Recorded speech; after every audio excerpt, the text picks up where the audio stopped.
Hello to all my fans. My first name is Secret Kismet, and I am here with a very, very special video. Today we are ranking Miraculous Ladybug ships. We have 75 ships from Miraculous Ladybug, and it is not just me ranking all of these beautiful ships, it is also my gorgeous roommate, Socqueline. Say hello. Hi, I'm Socqueline. And we have very strong opinions on Miraculous Ladybug ships. Stronger than most people, maybe. Oh, yeah. But we are here to really talk about all of our feelings. Let's get right into it. Let's talk about all of these categories. So we have OTP, straightforward, one true pairing, nearly perfect for ships that are really, really great, but like there's a problem. Like they're not an OTP. Hypothetical for when ships are awesome, but like wouldn't really work in the show at all. Great for when ships are just pretty exciting, like they're good. Okay for ships that we have like no real feelings on. Not great for ships that, you know, like aren't that great. Like we don't really like them, but we don't have like a problem with them. For ships we have a problem with, it would be like toxic or toxic but compelling. Because like, yeah, like some ships are toxic and evil, maybe shouldn't happen, but they can be interesting. So yeah. let's get right into it because I'm sure we're going to have a lot to say about all of these ships. So let's just dive right in. Let's dive into the pool. Let's just go for it. Okay. Okay. We're starting off with the big one. Whoa. We're starting off with Gabriel x Amelie. Whoa. I think that we can rank this one before talking about it. Toxic but compelling. It's pretty obvious, but I think about them every day. Yeah, I think that the subtext of their relationship is interesting. I think like Gabriel and Emily's relationship is clearly mirrored with like Marinette and Adrien's in a lot of ways, including into season 6. Especially in season 6. Yeah, especially in season 6. Even though we don't know too much about them, I think there's a lot of speculation that could be made, especially after the flashback in Where Papa's. I think that the way that Amelie leaves her home and like leaves like her parents and family to try to like have like a free life, but gets stuck in like a mansion that is from her family with a man who kind of just wanted to be a part of her rich family, and then he leaves her there sick and alone for like 10 years. That's pretty crazy. And then he like entombs her there in an underground sarcophagus layer. It's like crazy. Her life is pretty crazy. And Gabriel's obsession with her, let's just say it's a little bit too far, but I'm interested in it. Yeah, their relationship is such a mystery and like a foundational mystery for the show. So many character dynamics exist in large part to explore Gabriel and Amelie. That's true. It's really interesting. That's true. So, toxic but compelling. Obviously, their relationship wasn't that good. And thank God Gabriel's dead. Unfortunately, she is too, though. Yeah. Rest in peace, Amelie Agreste. At least she got to go to the mountains. Yep. If you guys don't know, Amelie Agreste went to the mountains before she died. So I don't know which mountains, but yeah, there's some mountains. She went to some mountains, but let's move on. I feel like there's not that much to say. But there is quite a bit to say about the next ship, Aglae and Rose. Is there? Well, okay.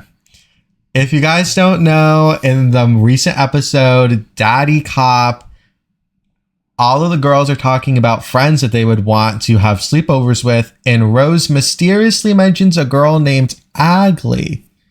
That's all we know about her. But I'm putting this in great. Okay. Do you agree? I don't know if I can, but I respect your opinion. I think that there's something there. I don't know who Aglae is. I don't know what her relationship with Rose is, but if Rose likes her, then I'm sure she's awesome. Yeah, me too. I really respect Rose's opinions. Yeah. But so, I don't know if that necessarily makes for a great ship. Well, I'm just saying. Okay. Maybe we can move it down to okay. Because you're not if you're into it, it could be great. No, I am into it. So yeah. I love it. I need to know more about Aglae and Rose. So I mean, me too. Her name looks like algae. I know. See, that's exciting. I love algae. I know. I think her name is German. Oh. Or something. First German character. I know, German representation. Like, things are getting awesome. Maybe her name is Greek. I think... You can't get it that wrong. It's something that starts with a G, I think. Okay. I think she's Greek. I think that makes more sense. Aglae, like, kind of sounds more Greek. Does it? Or...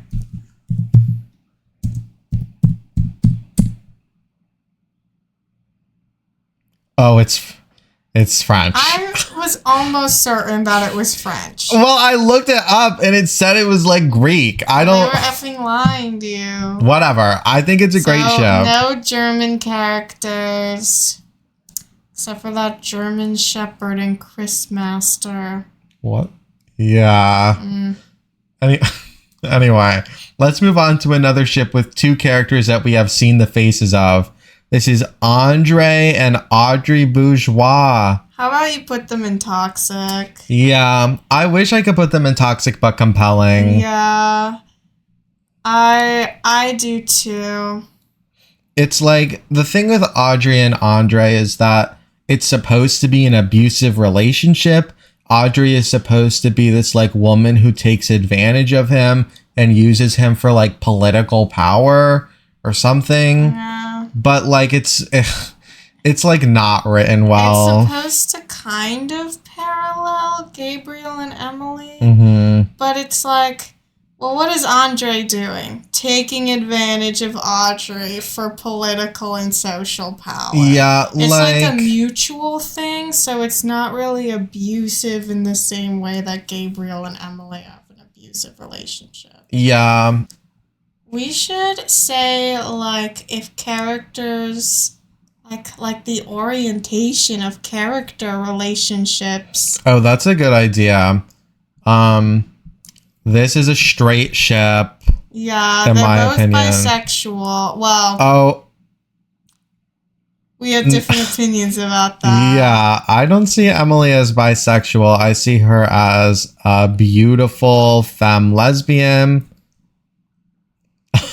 Anyway, I think that Aglae X Rose is definitely like a gay ship. I think that Aglae is bisexual and Rose, of course, is a lesbian. Yeah, she is like canonically a lesbian. And Andre X Audrey is a gay male ship. Yeah, obviously. Yep, I know that might be controversial to some people, but I do think that Andre is a bisexual man and Audrey is a gay man personally. Yeah. Anyway, I wish I could like their relationship more. Audrey is just like not written enough as a character. They don't think about her enough. She's like a caricature of like a woman, which is like fine, but she's like a caricature of a woman before she's a character. Yeah. And it's just like, it's not good. Who's next?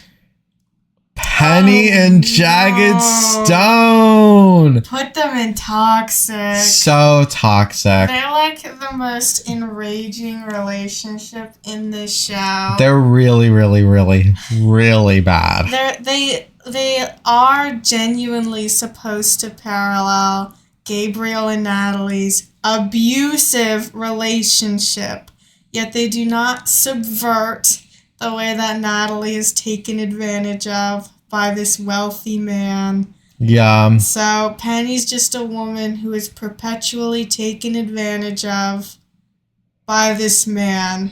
I know. It's horrible. It's really bad. Like, Penny and Nathalie are both like these busybody women who have like these childish, weird bosses that they like have a personal affection for. Mm-hmm. And Nathalie's arc is like learning to get over that affection and realizing that he's like mean and bad and takes advantage of her.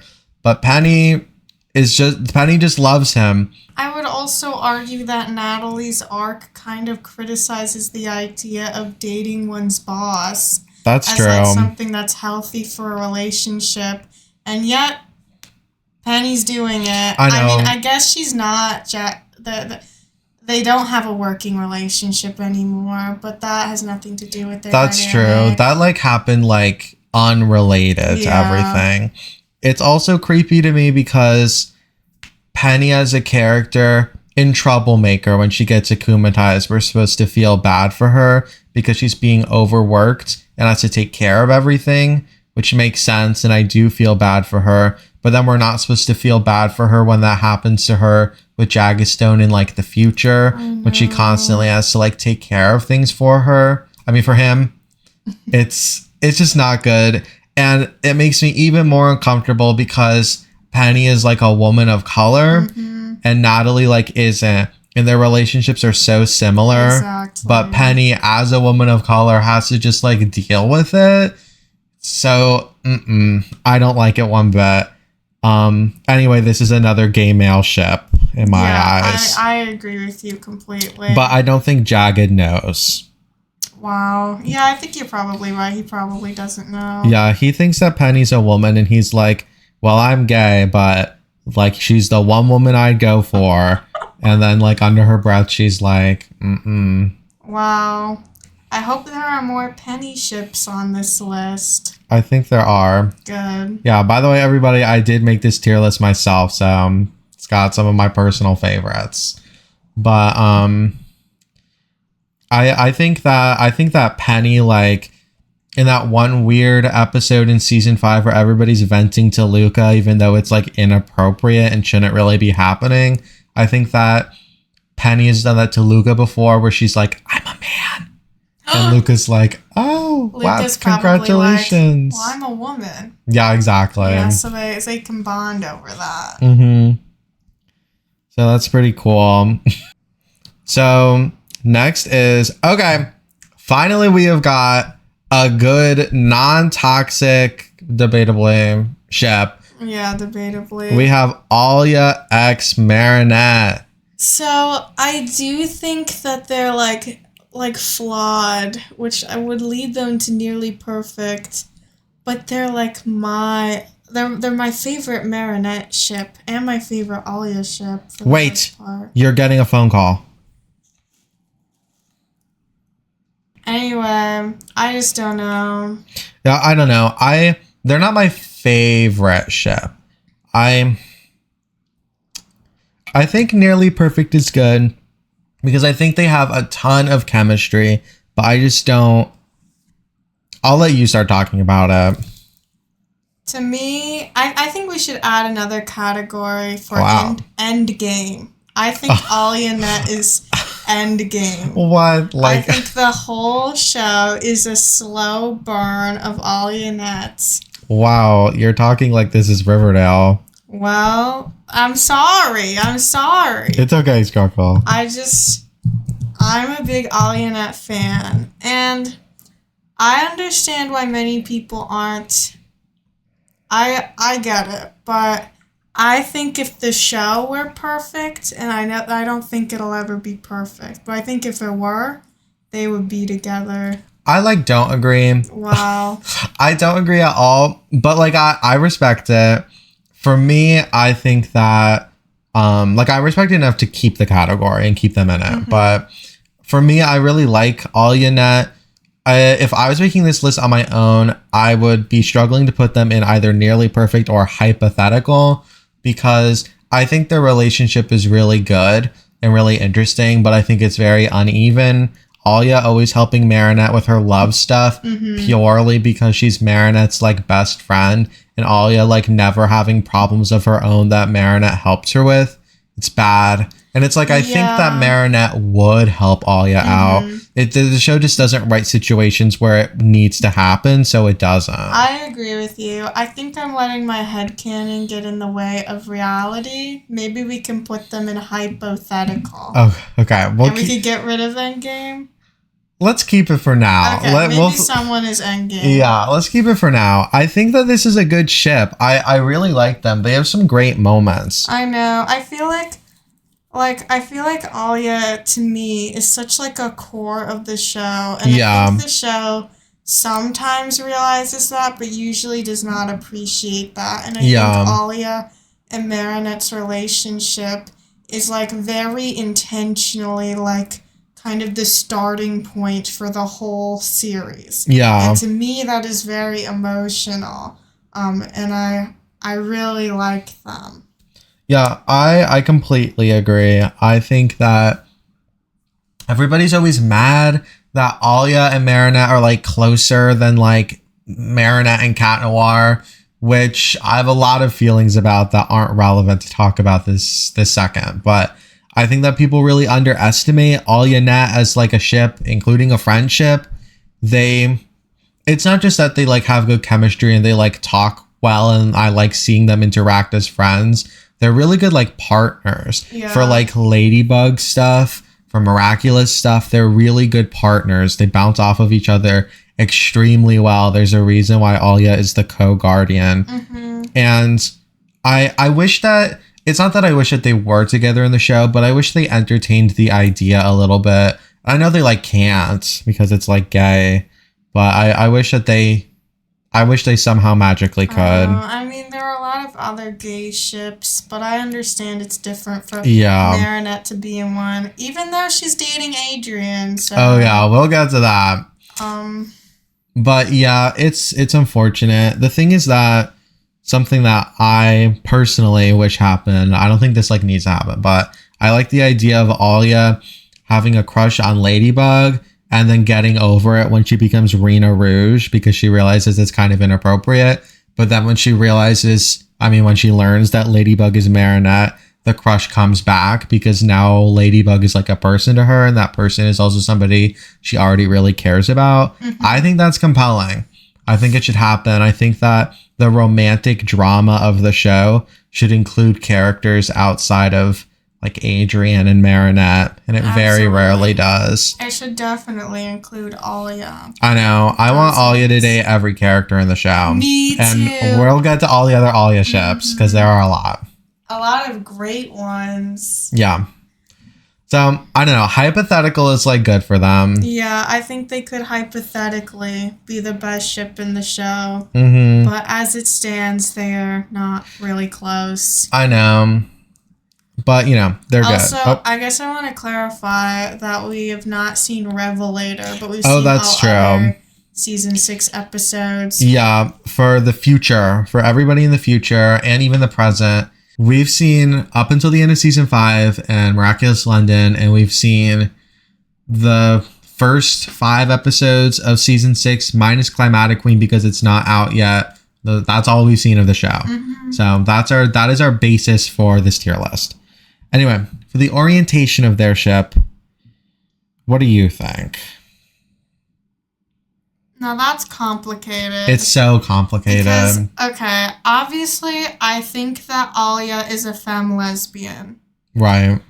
I think Marinette, I know I obviously often put her in like gay male ship genres, but I do think she is a bisexual trans masculine person who is not necessarily a binary man.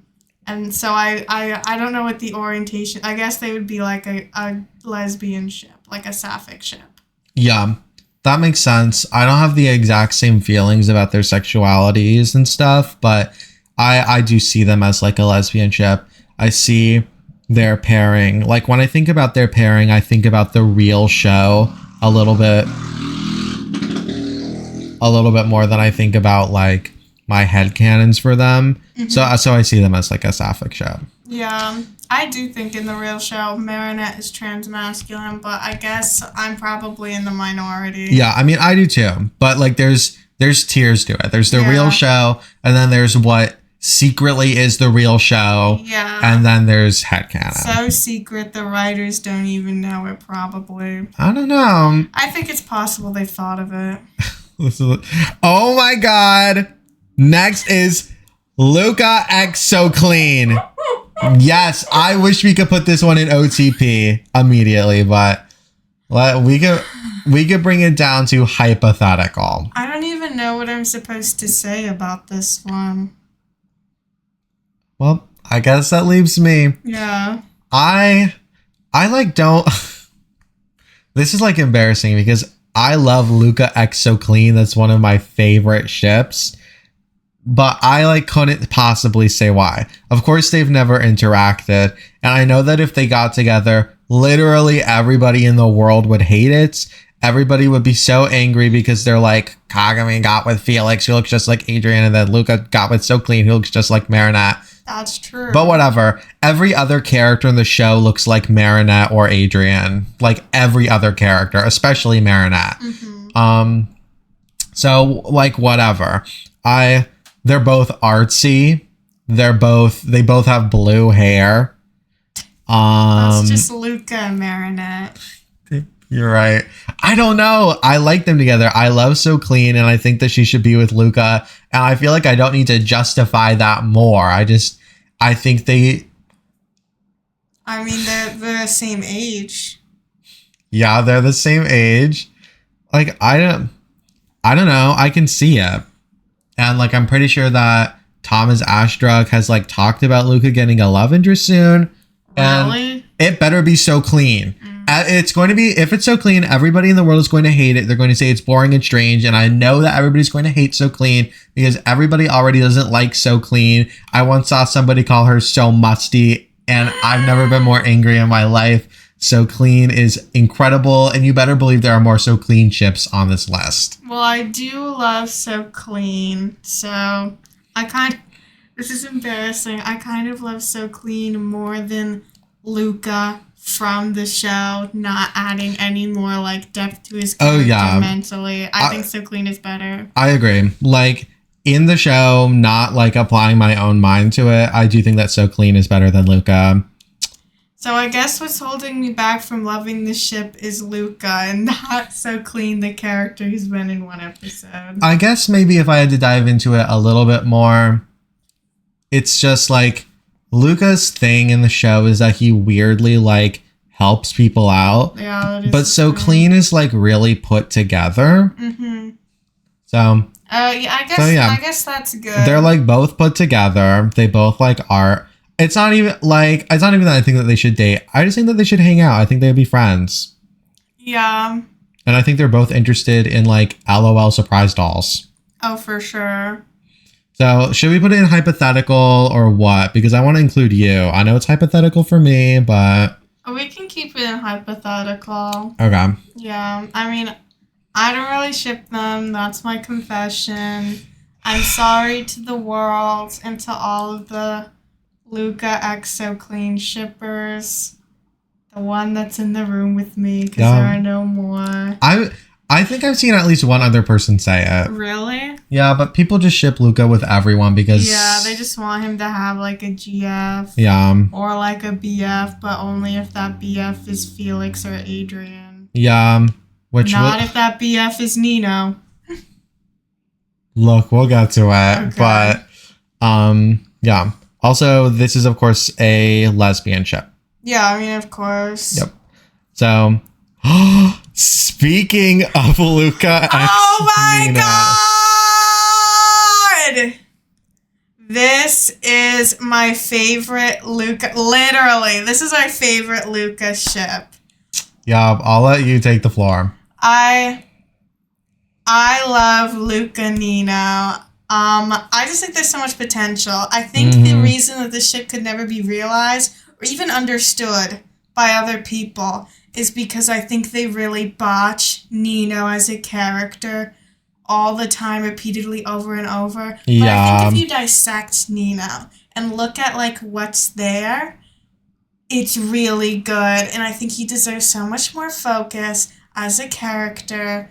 I really like him being a foil to Marinette, of someone who like is outcasted at the beginning of the season and kind of the beginning of the show and kind of feels kind of like bitter and more like self-centered I don't know what happened in his past, but he was like looking out for himself until he met Adrien. And then he slowly grows so in the background of the show to be like a leader of the class, just like Marinette. Mm-hmm. And he has that crush on Marinette because he admires Marinette's like leadership and social skills in the classroom. And then eventually he aspires to that on his own. And I think that's really good. I agree. I really wish they explored it more. And I think that pairs perfectly with Luka. I think Luka has like a big problem of, as you said, having to like help everyone. And I think Nino has a big problem of kind of like needing to help others and also not being looked out for himself. Mm-hmm. So I think Luka and Nino can mutually look out for and care for each other in a way that I think is great. And they both love music. That's true. So it's perfect. Yeah, they both love music. I feel like we don't know that much about either of their interests outside of music, but Luka is like a craftsman. He doesn't just like music, he wants other people to experience music. And Nino is like a DJ, and DJing is crafting together music for other people to enjoy in a very direct sense. Like he goes to events, he does like music events. I think that's very interesting. And we don't know much else about what they're interested in, but I feel like it's the same things. I feel like they both love to walk along that beautiful river, the Seine, to walk underneath the Eiffel Tower, to go to the Louvre. They love all the stuff in the rich part of Paris.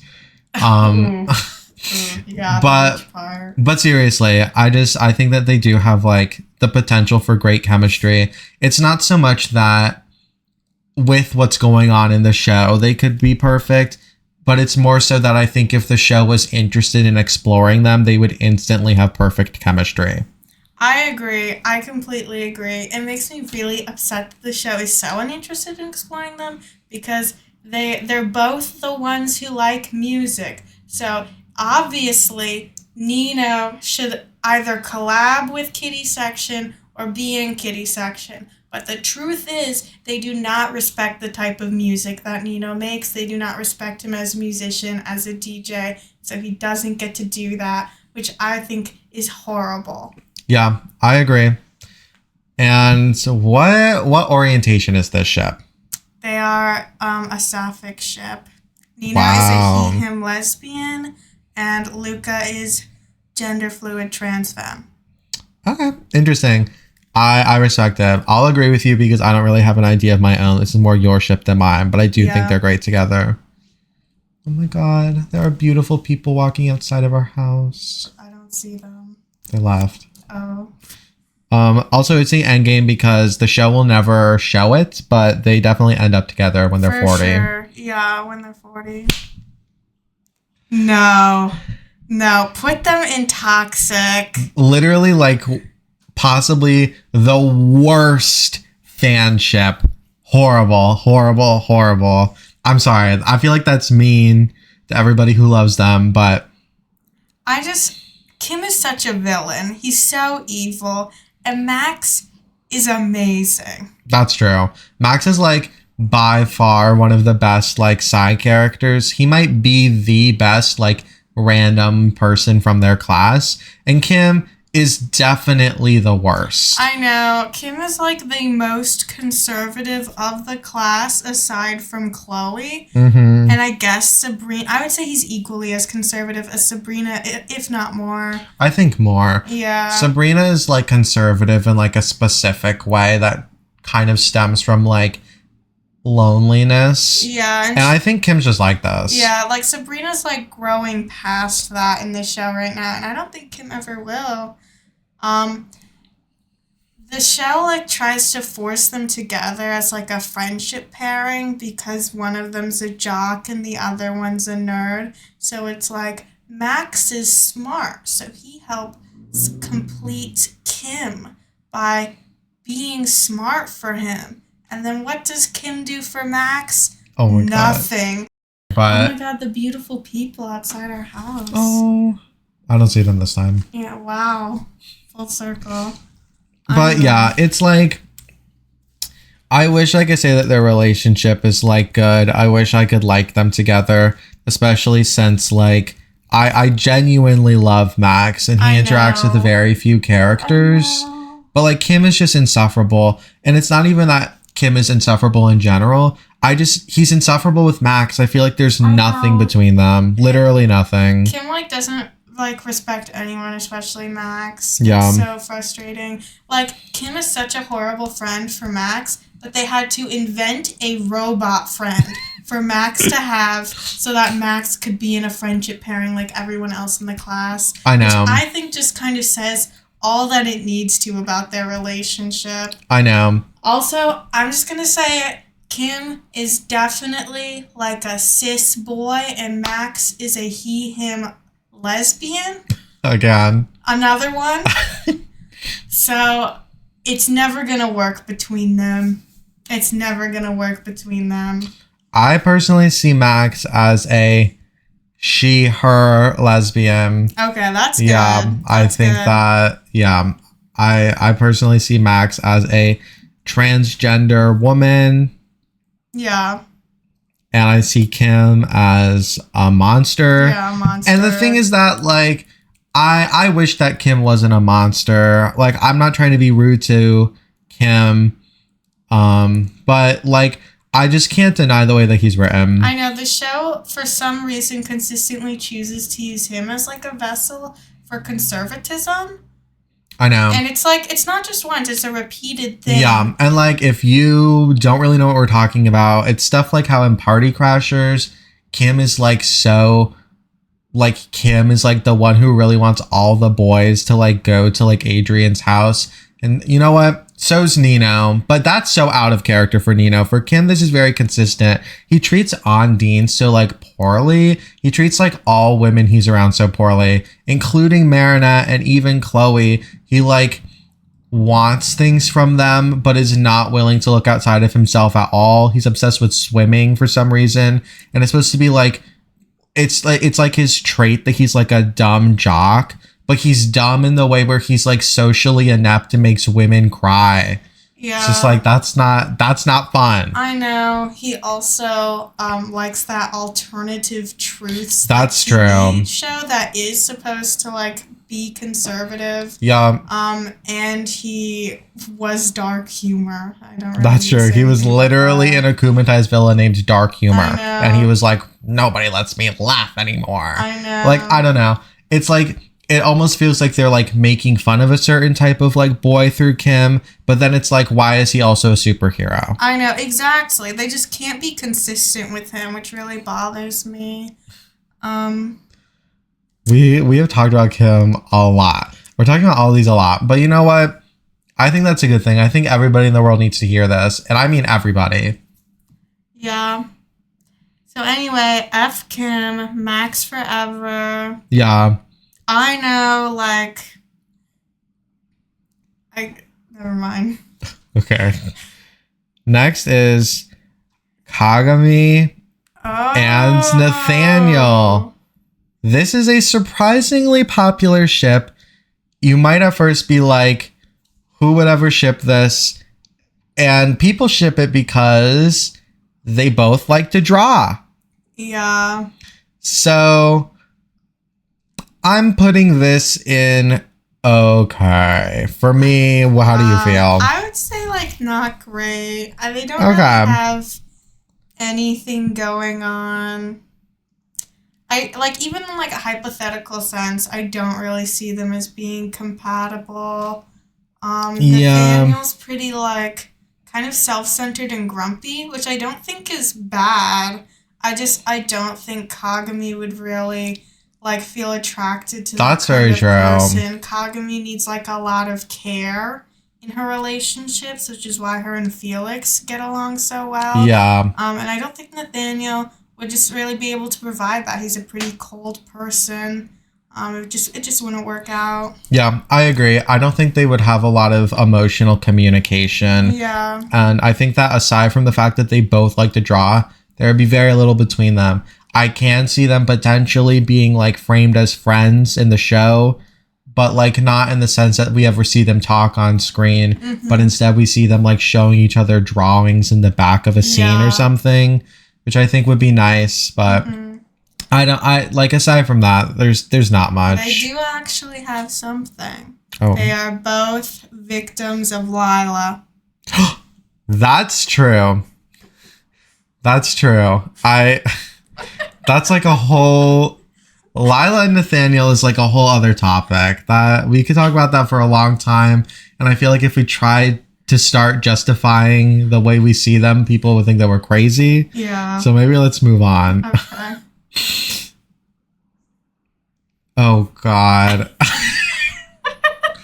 What can we even say about them? Like, they're friends. They're off-screen friends. Yeah, and Ikari goes in. Alya and Wayhem are friends for like the friendship thing, and they seem to work really well together, completely off screen. I like kind of love it. Like, I think it's fun, but like we know so little about Wayhem. He like doesn't do anything. He hasn't been around since season 3. That's true. I'm putting it in okay, personally. Yeah, I think it's okay. I'm not anti-Alya x Wayhem, but I'm not into Lila x Wayhem. Alya. Alya, sigh. Lila x Wayhem, they both have that chameleon thing going on. They're chameleons. Yeah. Yeah. So... but yeah, I don't know. They're friends, I guess, and that's nice. I wish we got to see their friendship. I mean, I don't really care for Wayhem, but I'm not against Wayhem. If you were friends with Alya, I could maybe like him. If he also looked different. Sorry, I don't like his design. Sorry, I just don't like Wayhem's design. I wish he didn't dye his hair blonde to look like Adrien. I think that's so creepy. I think there's like accidental undertones to that I'm not a fan of. I agree. But you know, Alya x Wayhem, like maybe if we see a little bit more of them in the show, then yeah.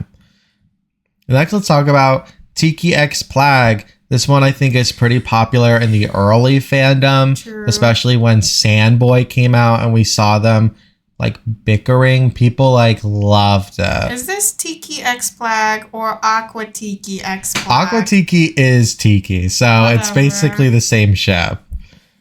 I'm personally putting this in not great. Wow, you're like against it. I am against it. How do you feel? I don't even like care.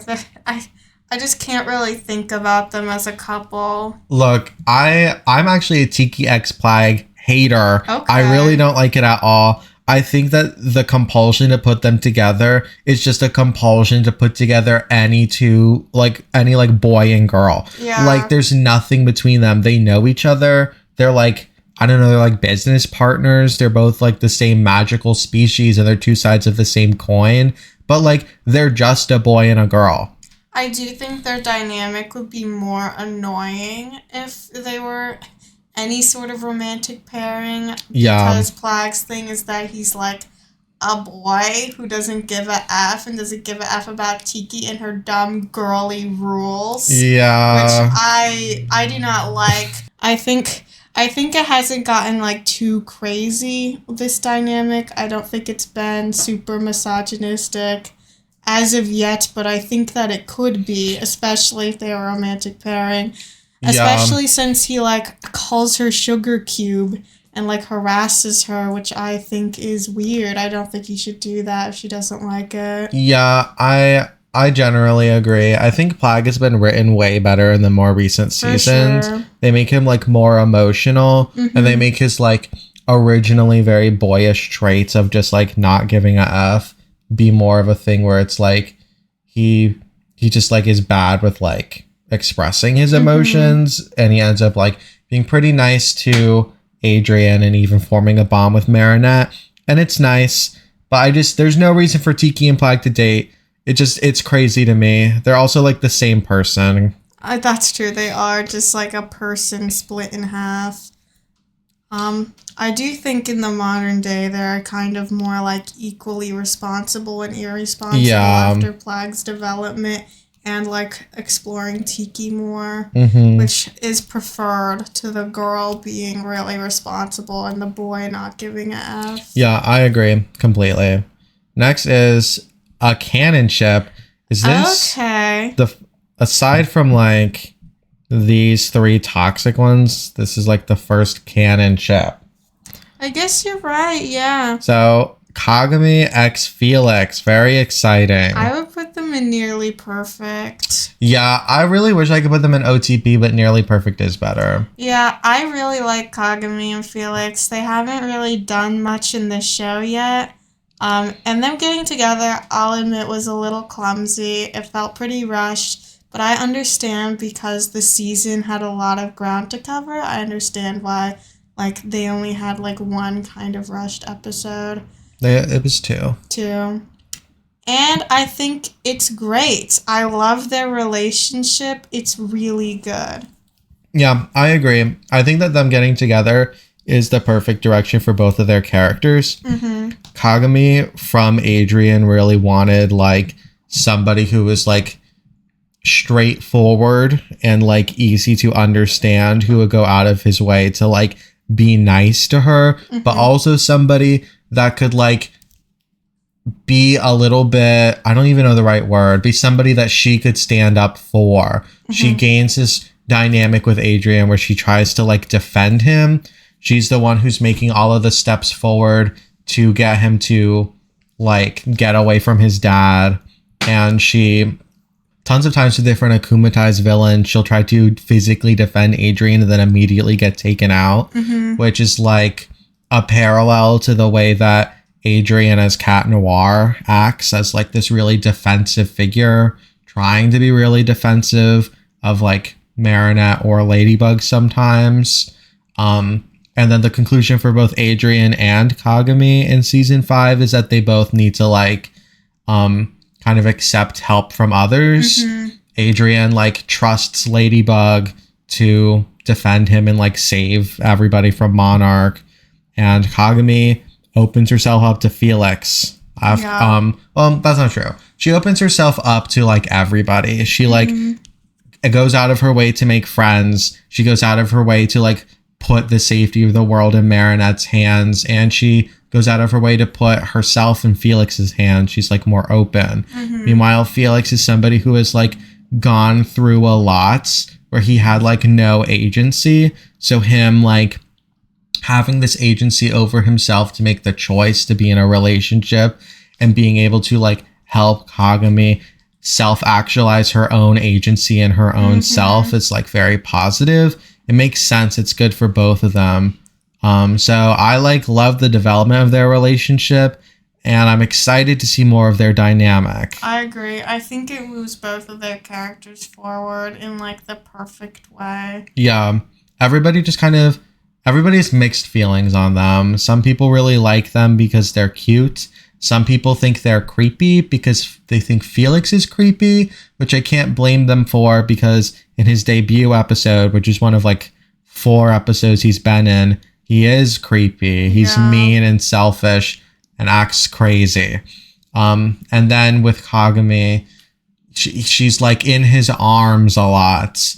Like he's physically like carrying her around and kind of making decisions for her. And I understand how to a lot of people that can like the optics of it are kind of weird since he's like the boy. And since Kagami is like a pretty like self-actualized person. Yeah. But you know, I think it's good. I think that Kagami, I think that Felix like he doesn't just have control over her. He's not making decisions for her. He's helping her get control of herself. Exactly.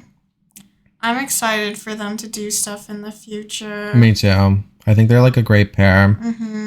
I'm excited about the idea that like Kagami's relationship with Felix is the end of her first arc, but for Felix, his relationship with Kagami seems like it's going to begin an arc for him. Yeah. Which I think is a very exciting prospect. Yeah, I agree. I'm really excited. I'm also excited to see their relationship potentially parallel Adrinette in the future. Oh, yes. I think that'll be really cool.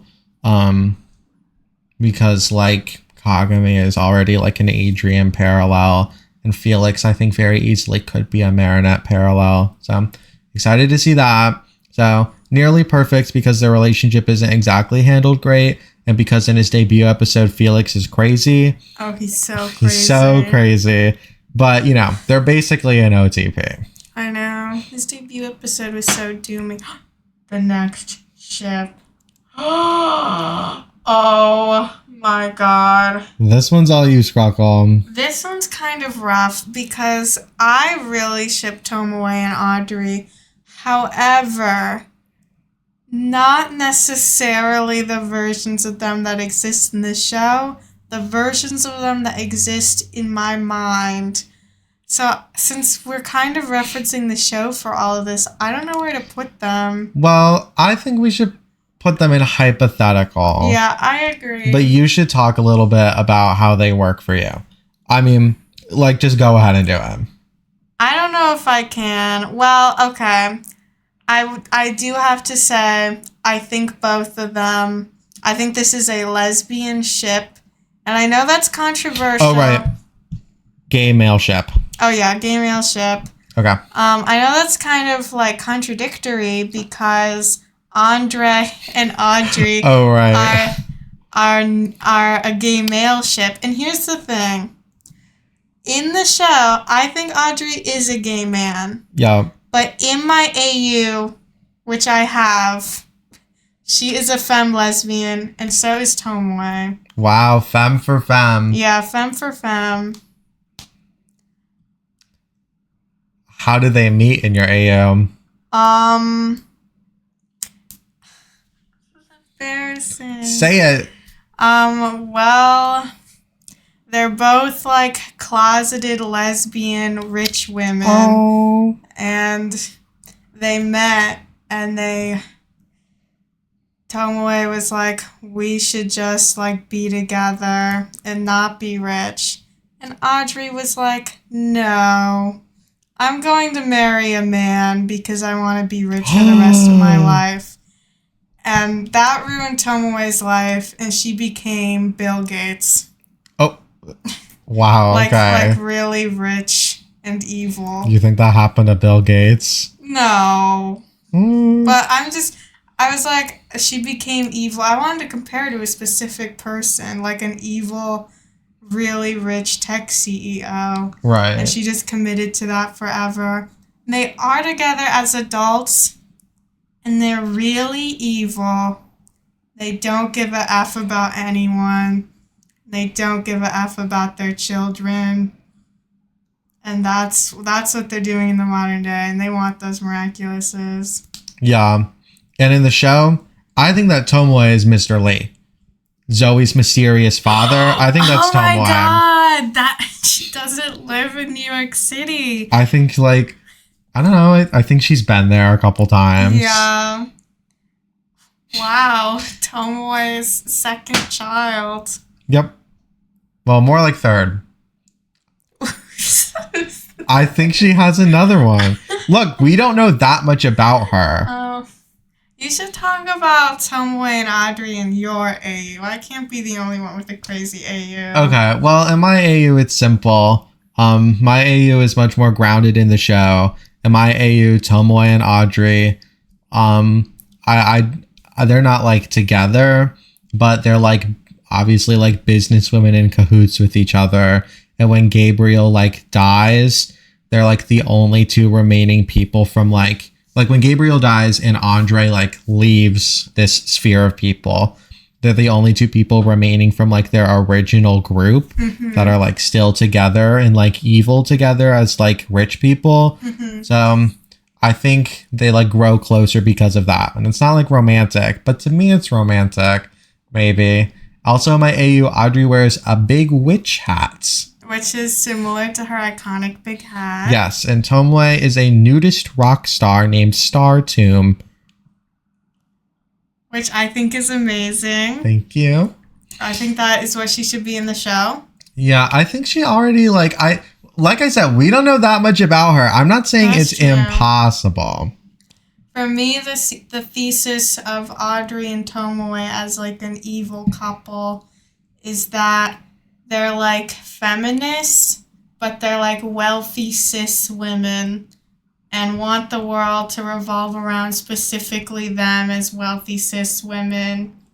That's what I think the thesis of their character, of like their romance and character arc is. Yeah, that makes sense.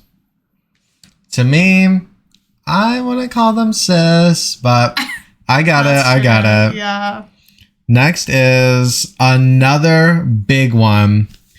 Alix x Max. I guess we need a new section for like ultimate QPR. Oh, that's true. We do need a QPR section. Yeah. We'll put it above hypothetical. Oh, hypothetical.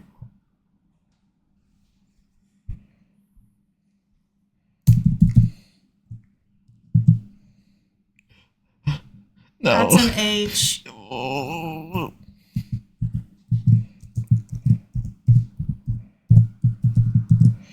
Here, actually. Ew, it's like Danganronpa. Ew, don't mention Danganronpa ever. Okay, fine. There. Okay. We've got a new tier. Everybody celebrate. QPR. Ultimate.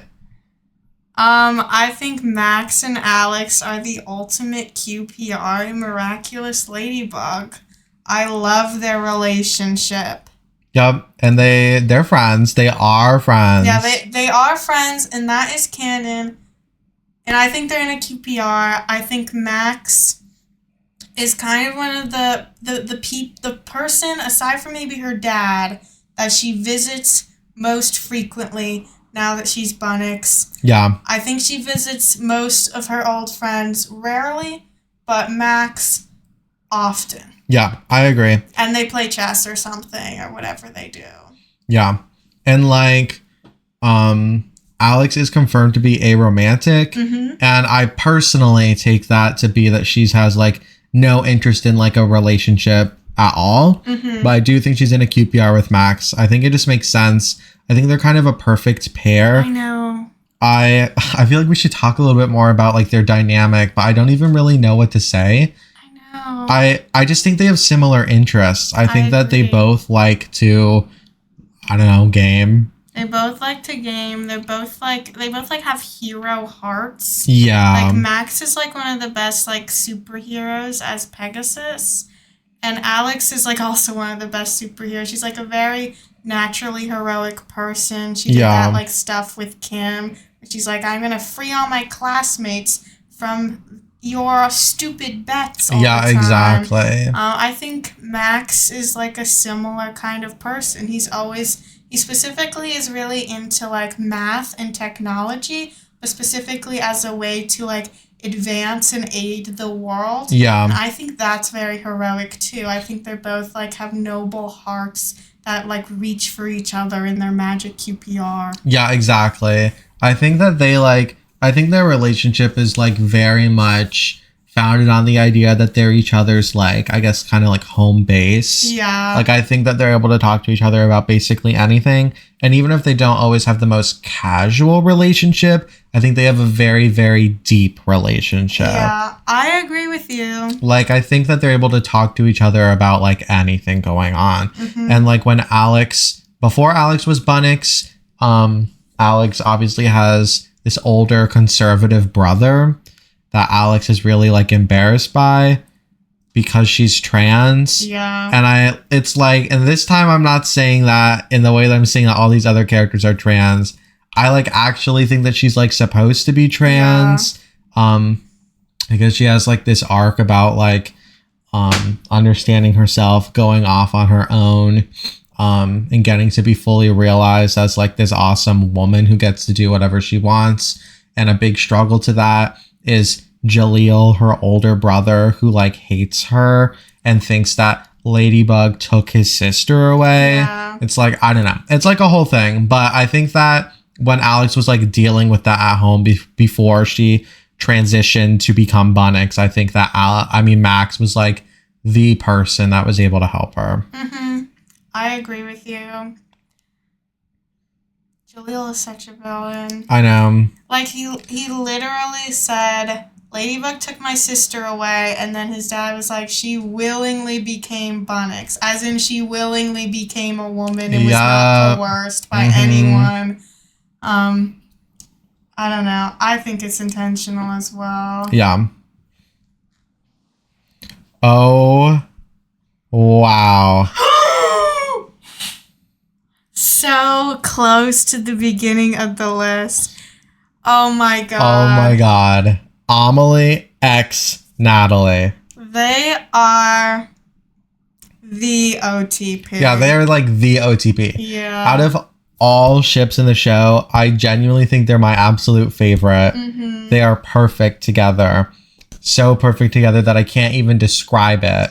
I know. I think about them every day when I wake up, every day when I go to work, every day when I come home, and every day when I go to bed. And that's true. Yeah, that's not a lie. Yeah, like that's true. Nathalie and Amelie have both gone through so much at the hands of these evil men in their life. Mm-hmm. And they both have beautiful young sons. I know. And now they're like together. It's, I don't know. It's like, it's not just that they have like a shared lived experience, so they must be perfect together or something. It's just something about like Amelie's like personality. She's so like hands-on, like touchy and like happy and like cheerful. And Nathalie so clearly wants to be more than she is when it comes to like emotional availability in her relationships. Mm-hmm. And I think Amelie is really somebody who is able to draw that out of her, because I think that Amelie is able to understand that in Nathalie. I think Amelie understands that there's much more to Nathalie than she's able to express to others. And I think that Amelie doesn't really need a lot from Nathalie in order to feel like they have a good, fulfilling relationship. Yeah. And I think Nathalie is able to understand Amelie and appreciate her in a way that most people in her life have not. Yeah. Because the thing about Amelie is that her family like doesn't like her. Mm-hmm. And then she was forced to marry a man who like also hates her.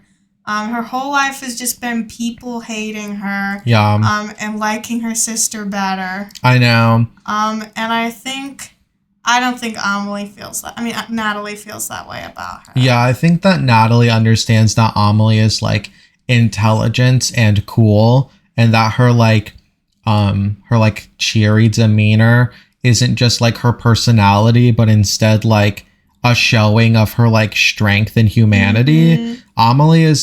Amelie chooses to be a happy woman despite literally everything she's ever been through. She chooses to focus on like her love for her son and her family above everything else, no matter what else is going on. And I think to some degree it's a defense mechanism, but I also think to some degree it's like an offense mechanism or whatever. I think that she combats the negativity of the world with her own positivity to like the furthest degree possible, which I think is the opposite of what Nathalie has done for like the first 4 seasons of the show. And I think that Nathalie moving into season 6 and beyond, when she like wants to get away from all of her like old coping habits with Gabriel and stuff, I think that she would really appreciate the way that Amelie functions. I agree. Also, I think that Amelie would be really aware of Nathalie's boundaries, physical and otherwise. I think that she's like very emotionally intelligent. Yeah, I agree. I think they kind of have everything. I think they're like the family and love that the other one has been like looking for their entire lives. Yeah. And it really makes me emotional. They're like perfect for each other. I completely agree. I also think that they'll be able to really care for each other's sons. I know. I mean, tension between Nathalie and Felix is coming, but that's true. Like once I get past that, I think that the 4 of them would make like a great family. Mm-hmm. And you might be like, what about Placide? Is he part of that family? And no, I think Placide needs to be free from that family. Yeah. I think he needs to like get out of here and reunite with his superhero figure collection. And just visit occasionally. Yeah, like I love Placide, but he doesn't need to be shackled to the Agrests forever. I know, he can have his own beautiful life. Yeah. And it's like, if Nathalie has Amelie, then she'll be okay. Because I know Placide and Nathalie have been BFFs for years. That's true. Placide and Nathalie really are, they're like this. And I'm crossing my fingers right now. They are like that. Mm-hmm. But anyway, Nathalie and Amelie is literally perfect. So far in the first 4 episodes of season 6 that we've seen, Amelie has not showed up. And that definitely is something that stresses me out. They said she would be here. They said that she would be here, and they supposedly, apparently said that they would be living, that Amelie and Felix would be living with Nathalie and Adrien, which should happen because that's like perfect. And if it doesn't happen, I'm going to be really angry. I'm still holding out hope that there will be an episode in this season about the two of them moving in. Maybe that's just a moment that they wanted to capture. I really hope so. It's like the only reason Amelie has not been a big part of Adrien's life for the past like year and a half, 2 years. His mom has been dead is because Gabriel has not let her. Yeah. So it's like she should be reunited with her nephew. Yeah. And like, I know that Felix is in Revelator, so I'm hoping it'll come before Revelator. Maybe in Vampagami. I didn't realize Felix was in Revelator. Argos is. Yeah, hopefully it does happen before then. Yeah. Anyway, let's move on. Oh, wow. Felix x Marinette. No. And not great for you? Yeah. For me, hypothetical. Really? That's where I would put it. We'll put it in okay for now, and then we'll have a discussion. Okay. You say what you don't like about it, and then I'll say why I love it. I think it is hard to salvage this relationship with Felix's mess of an introductory episode. That's true, but every time I think about Felix, I throw that out the window anyway. There's that really creepy scene in Felix's introductory episode where he like tries to kiss Ladybug as Adrien, and it's very bad. And it's very out of character. Yeah. So I just don't even think about that as real. Yeah. Aside from that, ship for me. I don't know, because every time, I know that for most of the show that Felix has been there, Marinette has just kind of seen him as a villain for most of that, but it's still like a thing where she's always able to recognize when Adrien is Felix, mainly because she's not attracted to Felix, and that Felix doesn't act like Adrien, and she's not into it, which, I don't know. I really think that they're better friends than love interests. I guess that makes sense. I definitely see that.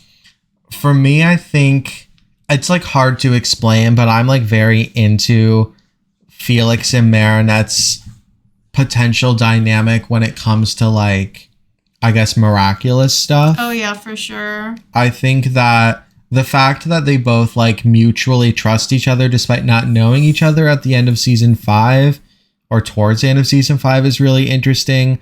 Marinette like forgives Felix and allows for him to be a superhero full time, and Felix like is chill with Marinette and like trusts in her to like save the world.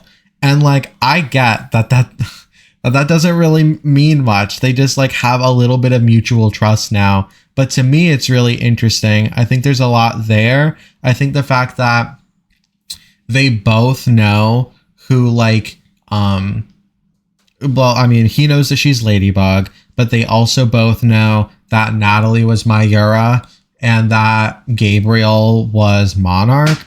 And that's like crazy. And I mean, like same with Kagami, like she also knows, but I think that leads into the idea, at least, of Felix and Marinette having a lot of interactions.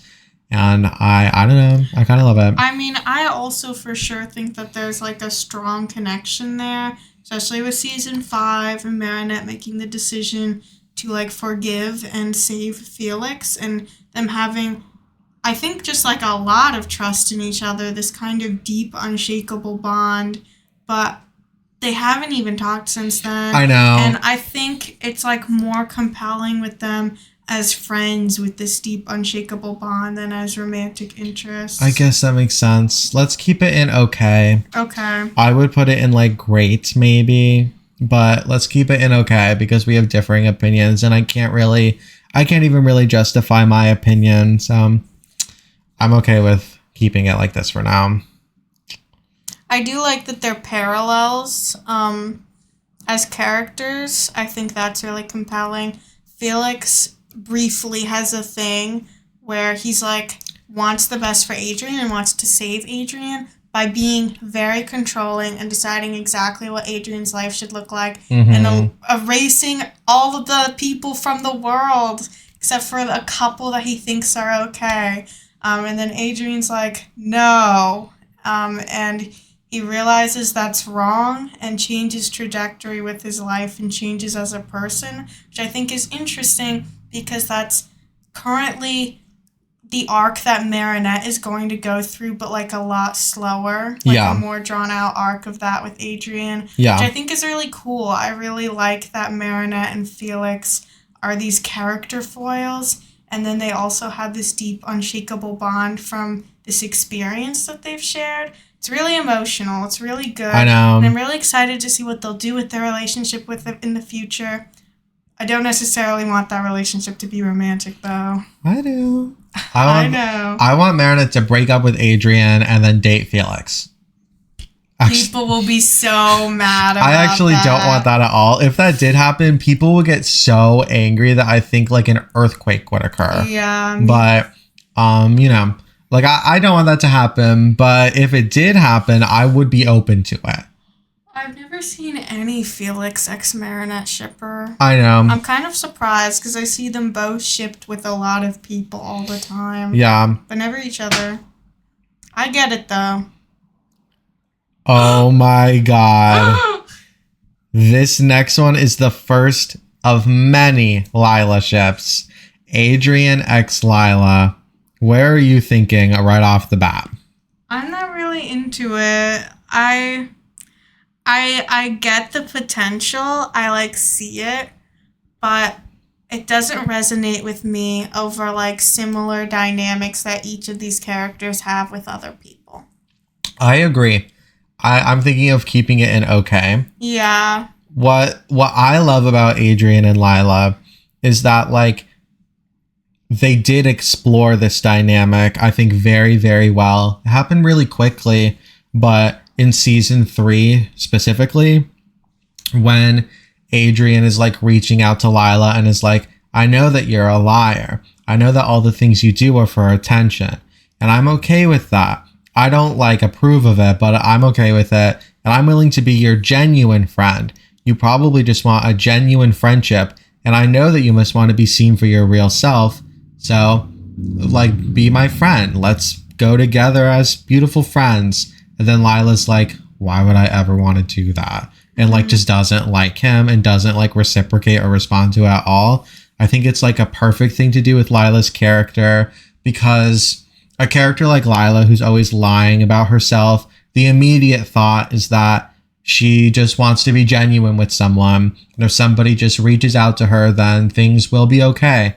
But that happens. That happens in season 3, and she rejects it, and it doesn't work out. And they even continue to hang out as like models together for quite a while. I mean, off screen, but it still happens. And they never form a friendship ever. The most that like their relationship continues past like season 3 is that Lila occasionally tries to get Gabriel to like put them together romantically so that her social status can be boosted. I just think it's really interesting that she responds so poorly to Adrien's extremely understanding like demeanor towards her. I think it's like a great baseline for her character, because now in season 6 we're not waiting for that same thing to happen because we know that it won't work. Yeah, I agree. So I think that's why their relationship would never work out. Whatever Lila needs to like be fixed, I guess that's a mean way to say it, but whatever she needs to be fixed, it's not Adrien, which I think proves that, at least within the canon of the show, they just won't work out romantically. Yeah, I agree. So let's move on to Ivan and Mylene.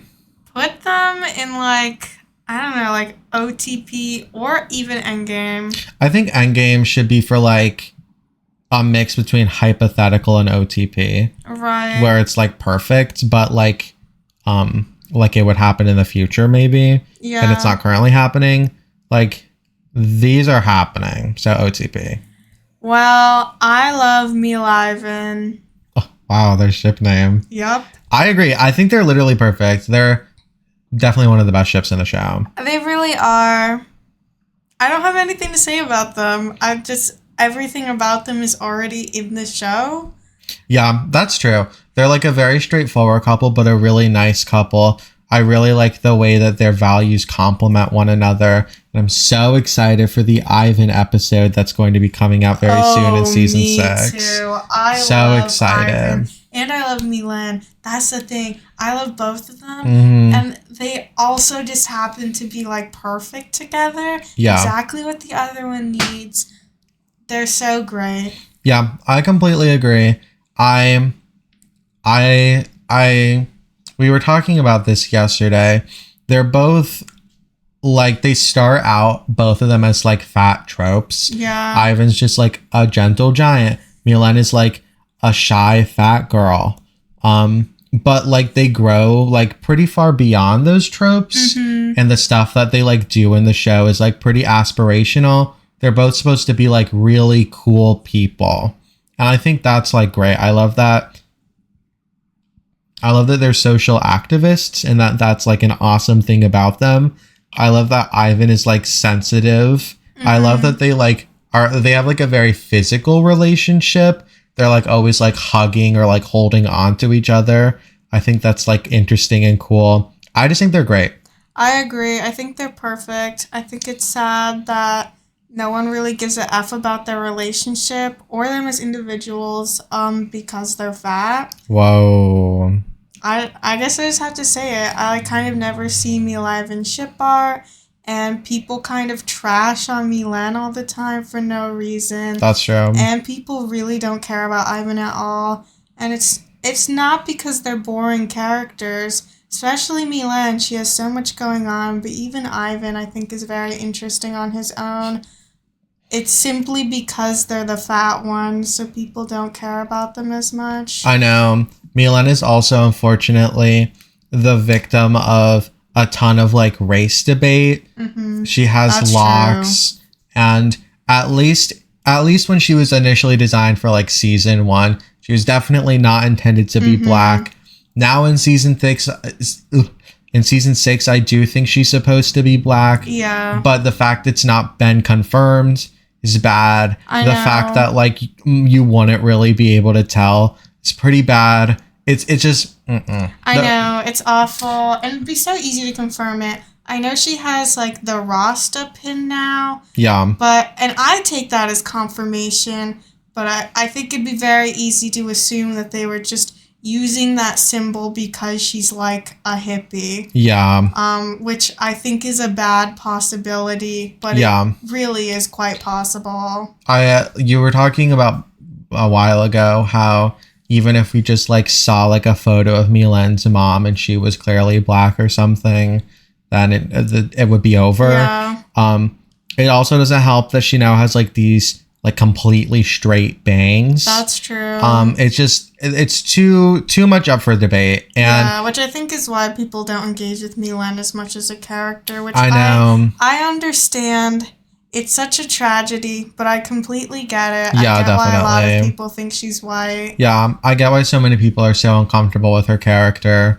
Especially since she barely shows up. It's like if you see her and she like looks white or even is supposed to be white and she has like this hair all the time, especially with the way that it looks, especially in seasons 1 through 5 where it's just like her hair looks so weird. Yeah. It's not. It's just, I get why so many people can't engage with her and are uncomfortable about her.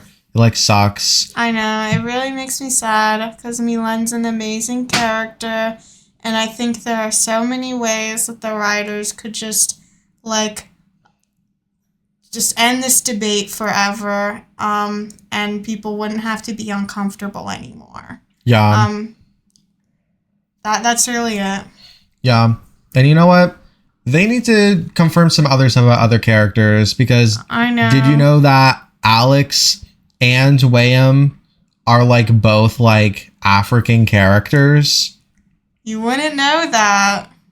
I mean, you would if you could squint and see the Sierra Leone flag in the background of Wayhem's bedroom. Yes, which is only pictured one time at the beginning of like Party Crasher. Yeah, it's Party Crasher. Which is like the worst episode of the show, maybe. I know. Anyway, let's move on.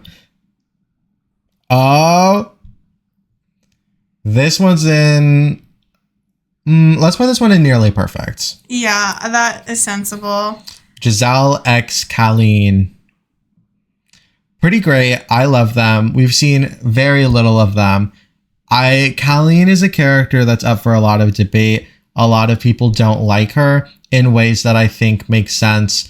If you like really think about her perspective in a bunch of episodes, she does let a lot of bad stuff happen in her classroom. A lot of mean stuff happens around her and she's just like, whatever. But I feel like they think about her a lot more in season 5 and the stuff that she has going on in season 5, where she has to deal with this like conservative kid in her class and try to protect the safety of everybody else in her class. And it's like a big moral debate for her. And she eventually like decides that that conservative child, Chloe, shouldn't be prioritized over her over the peers that she bullies, often in like a racist way. I think it makes sense, and I think it's a good lead into her being like a fair mayor. So I think that's great. I also think that her being gay is great, but we know literally nothing about Gisele. I know. So like we can't say that they're like perfect. I know. I'm hoping in Climatic-Queen Gisele will be there. I'd really love to know more about her. See her do literally anything. Yeah. Yeah, I guess that's it. I like Gisele, but I guess I just like her because she was like on screen one time. Yeah, I like Gisele because if a female character is on screen in Miraculous Ladybug, I'm definitely going to notice. Yeah. And we'll get to that. Also, They kissed. They kissed in Miraculous Ladybug. Look at that. 2 women kissed in Miraculous Ladybug. Yep. For the world to see. Well, parts of the world. Yeah, it's great. I love their relationship. I mean, not that I know much about it, but I'm interested in it and I'm excited to see more. So Nearly Perfect for now. Mm-hmm. Next.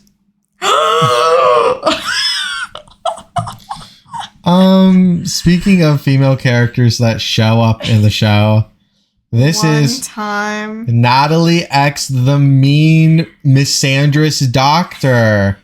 I'm putting this in hypothetical. That's pretty generous. Well, okay. So let me give you guys a little bit of the rundown on this character here. She is a doctor that shows up in Backwarder. Yeah, Backwarder. In Backwarder. And then she shows up again in Ladybug. Oh. She shows up in Backwarder, and Master Fu is like, I'm in pain. And she's like, you'll be fine. And then Marinette is like, is he okay? And she's like, yeah, he'll be fine. You know how men are. Which is like so dismissive and insane. And then she kind of shows up again in Ladybug treating Nathalie. Off screen, we see her like leaving the Agrest house, but it's not her. It's somebody with the same model as her, but the skin and hair are recolored and probably the outfit. So like it's not her, but it's another doctor with the same model as her. So I can only assume that it's intended to be her. Yeah. Which means she's spoken to Nathalie. And she's a misandrist. Which Nathalie needs in her life. Right. So I don't... And you know what? She's kind of corrupt because she's a doctor, but she's not listening to like Wong, who's like injured on the floor and is like 1 million years old. Like, well, I don't know. She doesn't know how old he is, but she knows he's an old man. Yeah, exactly. Like, she's kind of like bad at her job in like a morally ambiguous way. So is Nathalie. Nathalie is like evil. I think there's a lot going on here. Yeah. One could say that. They've canonically spoken. They have similar interests. Well, they have an occupation. Okay, they both have an occupation. So you think it shouldn't be in hypothetical? Would you put this in okay? You know what? Actually, maybe toxic but compelling. I don't know. How toxic and how compelling. I think they would have a toxic relationship because I think they would bring out the worst in each other. I think that Nathalie would be like, ooh, I love that you're a misandrist. I think the mean doctor would be like, yeah, well, you should break up with that man and get with me. Well, that's like a positive Yeah, thing. but I think she would mean it like get with me, and then she would like kind of just like act like Gabriel. I think they would fall into like, well, like not in the way that Gabriel is like an evil, abusive partner necessarily, but I think Nathalie would treat her in a similar way to how she treats Gabriel, with a lot of subservience, and I think that the mean doctor would be like okay with that. Nathalie like becoming a nurse because she can date her bosses. She would. She literally would. Like, I'm just saying, so maybe toxic but compelling. That's like another thing about Nathalie and Amelie. Amelie is not her boss. Yes, Amelie is not her boss. So what are you thinking? You pick. I'll do toxic but compelling. Okay. There's two.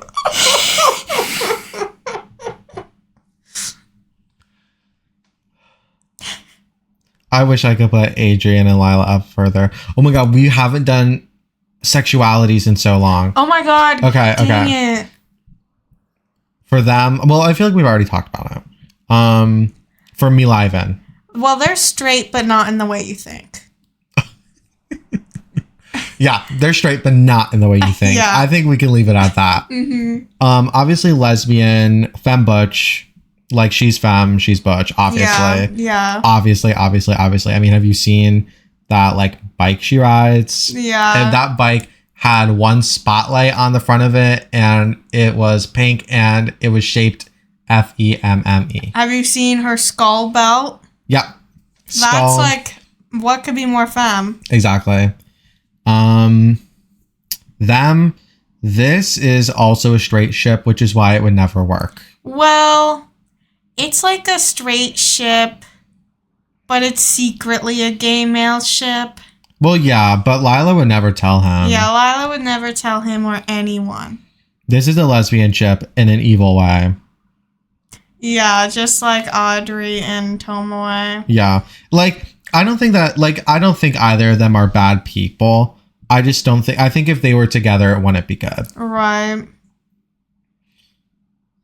Anyway, Kagami x Luka. This one, I would put in not great. I agree. There's a specific dynamic with, as everyone calls it, the love square. There is a dynamic between these characters. Well, the love square is Ladybug, Cat Noir, Marinette, and what? Adrien. Yeah. But that's not a love square. There's two people. It is the other. That's what everybody's Whatever. referring to. I'm just not even going to say anything anymore because I guess I'm not a real Miraculous Ladybug fan. Anyway, there's like nothing here. No. That's all I had to say. I know that not many people ship them because there's nothing here, but some people do ship them, and I think they're wrong. Yeah. That's like bold to say, but there's just nothing there. I know that if I were like a little kid, like if I were watching the show as it came out, I know that I would ship Kagami and Luka, and I know that would just be because I thought they were cooler more superficially than Adrien and Marinette, which I think is the mentality of shipping them, is that they're just cooler. Yeah. I mean, that makes sense to me. I just don't think that there's much there. I don't think that they're what either of them are looking for. So yeah. And I think they also both know what they're looking for. Yeah, and I think it's not each other. I think they could be like fun friends. They had that moment in season 5. Oh yeah. What was it? Determination? Yeah. Like Like, I think there's a budding friendship there, but I don't think they could have anything else. I don't think they could fulfill each other romantically. Yeah. Plus, the only thing we see them talk about is how great Adrinette is. I know. So, I mean, if they just want to talk about that a lot, then maybe they would be perfect together. Because everyone in the show does. Yeah. Well, it's season 5, so the only topic on anyone's mouths is Adrinette. Right. This next one. This one is going straight to Endgame. I know that I said that Nathalie x Amelie was my favorite ship, but that's because I forgot about Lilagami. I knew you forgot about Lilagami. My genuine, absolute favorite ship in Miraculous Ladybug. I love Lilagami.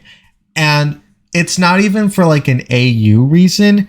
I just think they're perfect together. And if I try to talk about it, I would talk about it forever. They obviously have like a friendship and it's like manipulative, but I think it's like more than that.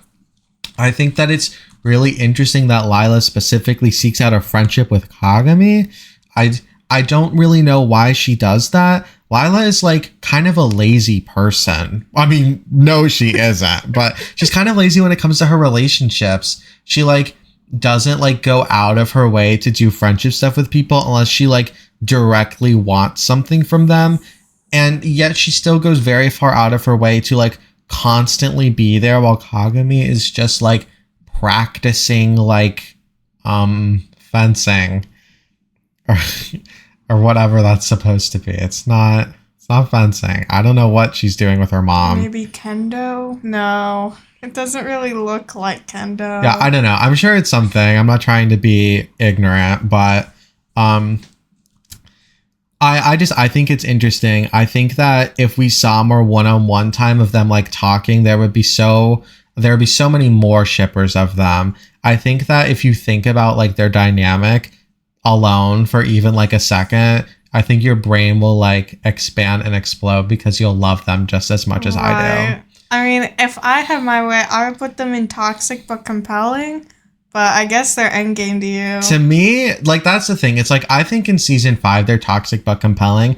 But I think, like, in season, like, 9 or whatever, when Marinette decides to make the big final lie about, like, who Lila is, and then Lila gets to go off and, like, live, like, her own true life separately, I think that Kagami will be there with her because Tomoe will go to space.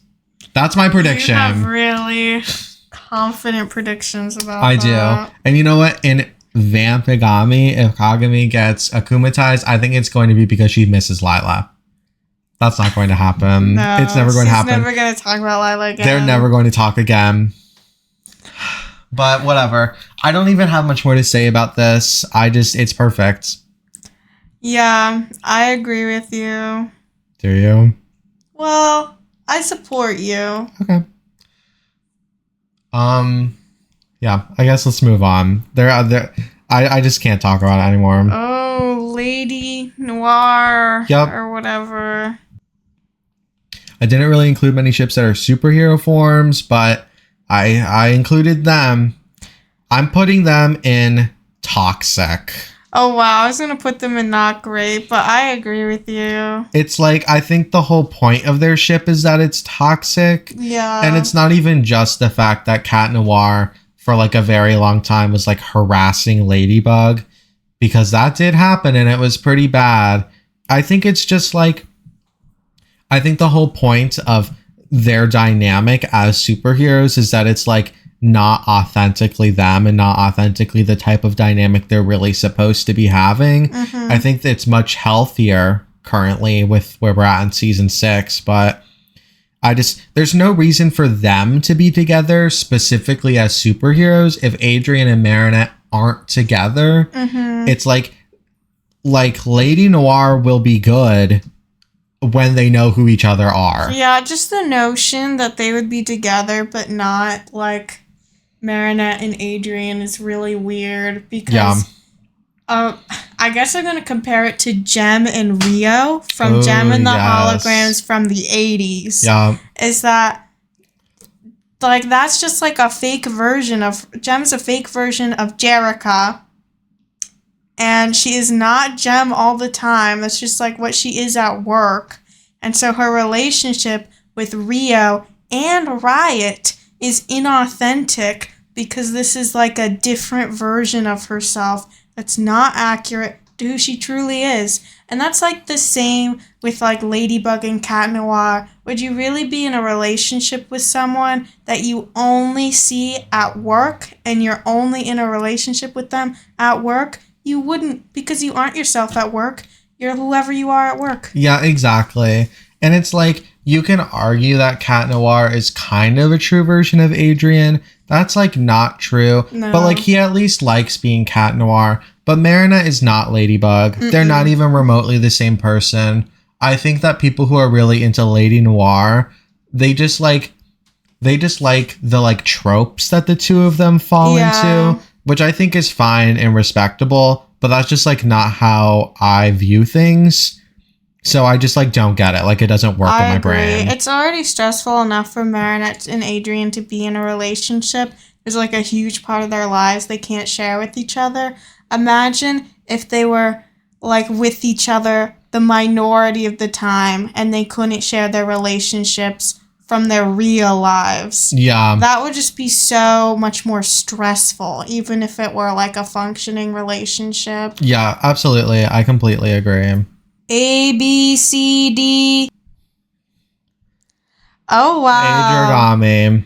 I was like, when we watched the show for the first time, I was like kind of sad when they broke up. I was really into them. Not anymore. I never think about them as a relationship. Me neither. Romantic pairing anymore. It's just, the show explores their relationship, why it doesn't work, and why they're better as friends. That's the end of it. Yeah. Yeah, I think not great because it's not toxic. Yeah, they're not like it's a disaster together. It just doesn't work. The show like explains it pretty well, I think. They can't give each other anything that they're looking for. The only reason why they're together is because they think they can get what they need from each other, but they can't. And they both realize that. And like Adrien realizes that faster than Kagami. But like, yeah, like they can't. And it's like another thing. Don't do that. Don't do that.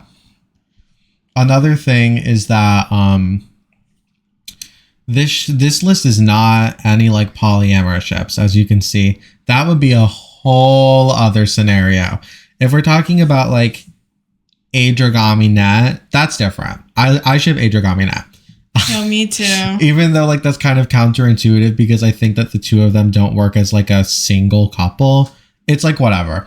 I just don't. I think the show explains why they don't work, just like the show explains why Marinette and Luka don't work. But people want Marinette and Luka to work because they want to project onto Marinette. Yeah, that's a different conversation. We'll get there. I don't even ship like Amelie as much anymore. I really did when I watched the show the first time. But right now, I only ship like Lilagami. Yeah, Lilagami is good. Amelie is like cute, but like I don't love it. Yeah, I think that most people, like including me, have been into the ship just because it's like subversive.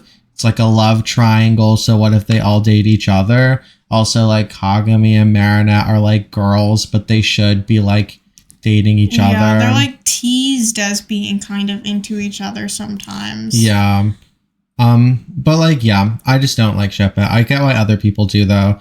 Also, by the way, gay male ship, gay male ship. Oh, true. Yeah. Oh, and like straight ship, which is why it's toxic. Yeah, that's so true. That's the thing. I like think all like I had canon Marinette as a trans man, like 100%.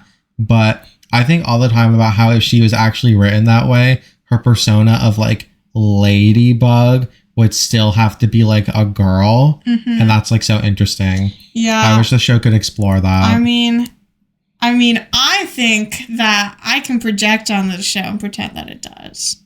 But doesn't actually. Yeah. I mean, I think being Ladybug represents the responsibilities that everyone in the world puts on Marinette as a young girl. Yeah. But that's just me. I can't believe there's only been one ship in Great, and it's like the one ship that doesn't even exist. I know. I knew that would be the case because we have pretty strong feelings about all Miraculous Ladybug ships. I guess that's true. So I didn't think there'd be a lot of middle-of-the-road ships, and there's not. There's only like 4. Yeah. Let's move on. This one's popular for Lilix. some reason. Ew. Ew. Well, what else am I supposed to call it? Lila? Like, Lila's better. the name doesn't work and the ship doesn't work. Yeah, Not great. it doesn't. I can't believe this is the most popular category right now. Like, I get that people like them together because they're both like manipulative villains. People always are talking about them and being like, this one's smarter, this one's better. But as like actual people, there's nothing there. They're manipulative villains in such different ways. I know. Like, as you said, Lila, like, pushes people away. She's very, like, cold and calculated. And Felix is, like, the most emotional person ever. I know. It would never work between these two. And not even when it wouldn't work, I think they would be repulsed by each other. That's true. I think that they would, like, really, really, really dislike each other. There's just nothing there. I know. But no one's kind of able to interpret Lila as being, like, intentionally unemotional and Felix as being kind of overly emotional because he's a boy and she's a girl. Oh. Yeah. It's true. Nobody talks about Felix as if he's, like, overly emotional. They just think he's, like, cool. And like, they like that he's, like, emotional towards, like, Kagami sometimes. But it's, like, Like, Felix in the show, I talked about this last night, which reveals how much we talk about Miraculous Ladybug. But, like, everything he does in the show is a different kind of emotional outburst. That's true. Because he's just a very emotional child with a lot of issues. And, like, you could argue that Lila also, like, everything she does is kind of an emotional outburst. That's true, but that's different. In a completely different yeah, way. like, Lila intentionally suppresses her emotions. Like, even just think about their relationship with their moms. Felix's mom is, like, the most important person in his life. He, like, loves her more than literally anything. And Lila has, like, 11 moms that she doesn't give a F about. I know. So, like, that's it. Like, they don't work. Next, oh, wow. This one is Gabriel x Colt Fathom. Oh, I've never thought about that. I'm going to say it's both not great and toxic. They don't have anything. They don't have anything. Yeah. And if they did, it would be really bad. Yeah. I mean, we don't really know Colt. I think the idea of Gabriel and Colt having any kind of, like, romantic relationship comes from, like, the fact that they're kind of, like, the only... Like, Colt is probably the only, like, man in Gabriel's life for a while. Because in the modern day, before he died tragically... I mean, before he died... Tragically. He like only talked to, like, girls. I mean, he talked to Tomoe, but he like Colt's like a man, and, like, Gabriel is a misogynist, so maybe he would like having a man nearby.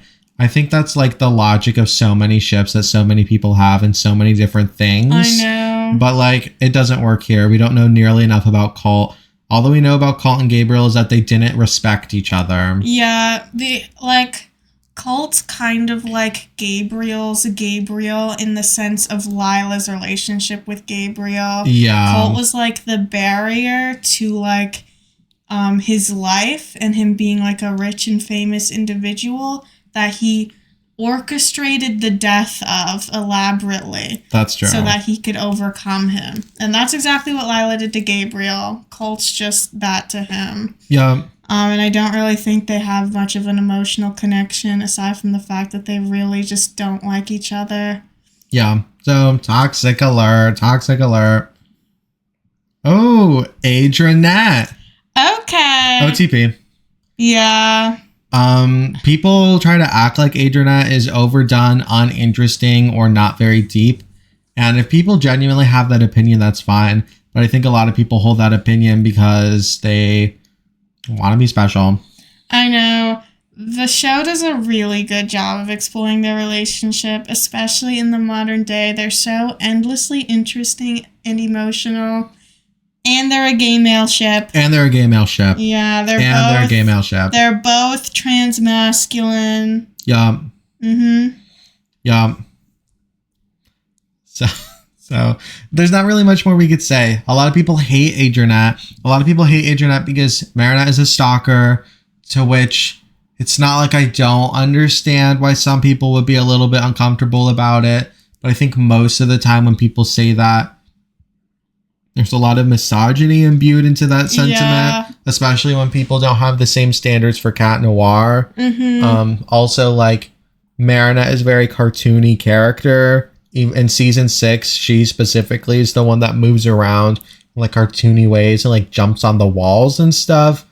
Her like spying on Adrien and stuff is both something that Adrien doesn't have a problem with, and also clearly like an exaggeration. Mm-hmm. Also, she doesn't even start like spying on him until after they start dating. Yeah. Like she just doesn't do that until after they start dating. So also, it's just like, in most cases, Marinette having this like obsession with Adrien is like a joke and exaggeration of like the idea of a teenager having a crush. Mm-hmm. And then in some cases, it's just misogyny and or racism in a creepy way projected onto this 14-year-old character. That's true. Marinette is like half Chinese, and she's like really hyper obsessed with this like white boy that she knows from school. Mm-hmm. And like all of the writers are like white. It's just like a little bit creepy. It's clearly some kind of like fantasy that they are projecting on this world. Yeah. They don't do it. It's not as bad anymore, but it's still the inception of their dynamic, which I find really creepy. And like that doesn't mean that like that we think that like any of the writers in particular want Marinette specifically to be obsessed with them specifically. Mm-hmm. It's more so just the general idea that Marinette as this like girl of color could or maybe should spend like a lot of her life being obsessed with this like white boy that she knows. Mm-hmm. It's just like I think that that's like a huge problem, and it kind of gets addressed in the show. It's like her obsession is kind of retconned later on to be this thing where it's like Gabriel set up Adrien to be like this perfect model that everybody can fall in love with because he's perfect. And Marinette is like one of those victims of that. She like falls for like the idea of Adrien as a model, mm-hmm. and then breaks through that to fall for Adrien, the person that she has a great relationship with. It's like complicated. We could talk about it forever. Yeah. Also, like in season 6, her obsession with Adrien is a lot of like intense mental illness in a way that I think is actually pretty well portrayed. I agree. She's like obsessed with their relationship and it being perfect because of a lot of ideas instilled in her by Gabriel that she now needs to take up his place as the person who takes care of Adrien. And because Adrien is like blameless and a victim of this decision that she made, which takes away his agency, which she definitely feels bad about. And now she just like feels like she owes Adrien everything. Yeah, which is why I'm very excited for their inevitable breakup arc. Yeah. I think it'll be really good for both of these characters. Yeah. Marinette's like opinions on Adrien have been so like messed up by Gabriel, and her opinions on herself have been so messed up by Gabriel. Excited to see where this arc will go and how she'll get over them in their inevitable breakup arc. Yeah, I'm hyped. Mm-hmm. But I do think they're an OTP. Yeah, like, for sure. It's not even nearly perfect where it's like it's almost perfect, but there's some problems. I think there are a lot of problems, but like the whole show is Adrinette and the whole show is good. So even though there are problems, I still think that they're like great, because even though the show has problems, I still think it's like great and it's the best thing ever. So, okay. Are you ready? Mm-hmm. Next is Is it recording properly? Yes. Okay. Yeah, it's working. Okay. Next is Nathaniel x Alya. Who came up with this one? I'll be honest, I have absolutely no idea why I put this one on the list. I don't know if it's because I saw it somewhere. I don't know if it's because in a moment of insanity, I was thinking it was perfect and genius. I don't know where to put it. Okay. Maybe we should just, Nathaniel and Alya together is like, what is there even to say? They never talk. And why would they? I would put them in not great. I feel bad because that's like the second Nathaniel ship. I think Nathaniel's just a difficult person to be in a relationship with for most people. He's like very like grumpy and self-centered. I think he's difficult to get along with. Most people don't talk to him. Yeah, I know Lila talks to him. And I know she does not like it.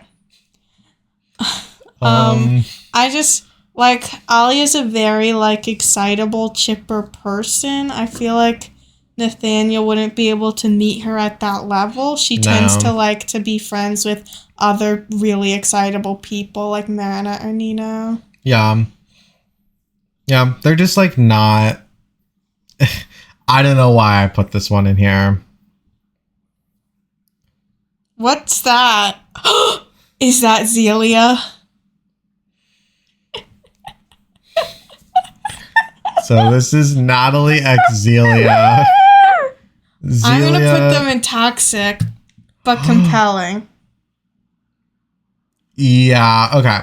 So for everybody that doesn't know, there's a Miraculous Ladybug video game called Miraculous Rise of Sphinx. Very hated. Everybody hates it except us. We've played it and loved it. I cried tears of joy. Listen, if you want to play a Miraculous Ladybug game that's bad, then that would be Paris Under Siege. But Rise of Sphinx is the good one. Look, Rise of Sphinx, if you're looking for gameplay, if you're looking for interesting character interactions and interesting takes on characters that are written by somebody who aren't the main writers, so they're a little bit different from normal, Rise of Sphinx is your game. Yeah. And anyway, there are several random characters littered throughout the world that you can talk to as you progress through the game.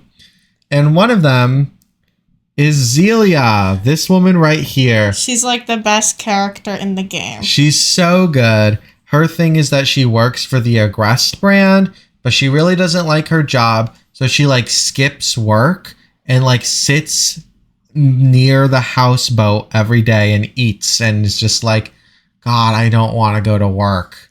And that's her whole character. She laments about work and about having a mean boss, Gabriel. And she's awesome. And we always are talking about Zelia. That's true. So Zelia x Nathalie, of course, comes from the fact that if Zelia has spoken to Gabriel and he's yelled at her, because this game takes place before season 4, it is easy to assume that she would also have met Nathalie. Mm-hmm. Nathalie as holding the iPad in which Gabriel is yelling. And Nathalie, of course, is a victim of abuse at the hands of Gabriel. And Zelia isn't necessarily a victim of Gabriel's abuse, but he's a toxic, mean boss. I mean, he's Nathalie's toxic, mean boss, too. Exactly. They both... There's something there. I don't think they ever would talk or they ever would have an interaction. But I think after Gabriel died, if they met each other at, the grocery store, I think that Zelia would, be how are you? And Nathalie would be fine, how are you? And I think something crazy might start then. And I think if something did start then, I think it would be toxic. Because I don't think that... Look, Nathalie, hot take, I think she's misogynistic towards other women sometimes. Yeah. And I know that because she's weirdly, smugly misogynistic to Audrey in Style Queen. And like she thinks so highly of herself for that. And I think that's something she's trying to lean herself like away from. But I think even in the modern day, if she met Zelia, I just don't think it would go well. I think she looks down on Zelia. I think she has a problem where she looks down on like people that she used to have some sense of power over. Wow, that's crazy. I'm sorry, it's true for me. So I think it would be toxic but compelling. Now you could talk. Sorry for talking so long. I don't know if I have much I can say. Okay, not a real Zelia fan. I am a Zelia fan! I am! Oh, wow. Okay. Well, I believe you. That was quite the display of love. I believe you, okay? Let's move on, okay? Okay. You could put them in OTP. What is this one even called? Oh, Marigami. I'm like crazy. Yeah. Sorry, you screaming on Zelia like it like made me like I'm woozy. I'm sorry, I am like right next to you. Yeah, so close to me. Anyway, I guess OTP. They're not my OTP, but I think there's literally nothing wrong with their relationship. I think they're great together. Basically, everything I said about why Felix and Marinette could be together also applies to them. I really wish the show could entertain them as a couple. Yeah. Because I love them. Yeah. And like, I feel like you can tell that the writers have thought about it. Oh yeah, they have. I mean, I remember Heart Hunter. Yeah, Heart Hunter was crazy. Yeah, that was like the... What is it? What's the ship for the three of them? Adragaminette episode. That's true. Yeah. Then it became the worst episode in part 2. Miracle Queen, yeah. But that's fine. It's like this ship is like good. I get why so many people like it. A lot of people who are like kind of more casual fans are really into it as a subversive queer ship, which I really respect. Mm-hmm. But I guess I just have other things that I'm more into. This is, of course, a gay male ship. What else would it be? I mean, look at them. They're both clearly men. Yeah, trans men. exactly. They're men. Yeah. Not much more to say. It's a good ship. Yeah. Oh my god. Oh wow. This one's complicated because I do think that they're great together. It should be in a hypothetical. Yeah, because I think they're great together. However, I do not think that they should be together for the whole series. No, it's so bad. I hate that both of them can't have any sort of romance drama because they're in such a happy couple when the whole show is about romance drama. I know. It's like they're purposely cut out of the plot because they're black. Yeah. Like they're the black best friend side characters when like the show first starts, and they immediately arbitrarily get into a random relationship with each other that doesn't get explored for like another like for like any of season 1, and for most of season 2 there's no exploration of them as a relationship, which is pretty bad. They're good together. I think they have their good moments. Yeah. I think that they're like a good power couple. I really like that scene of them like training together in what episode is that? Is that?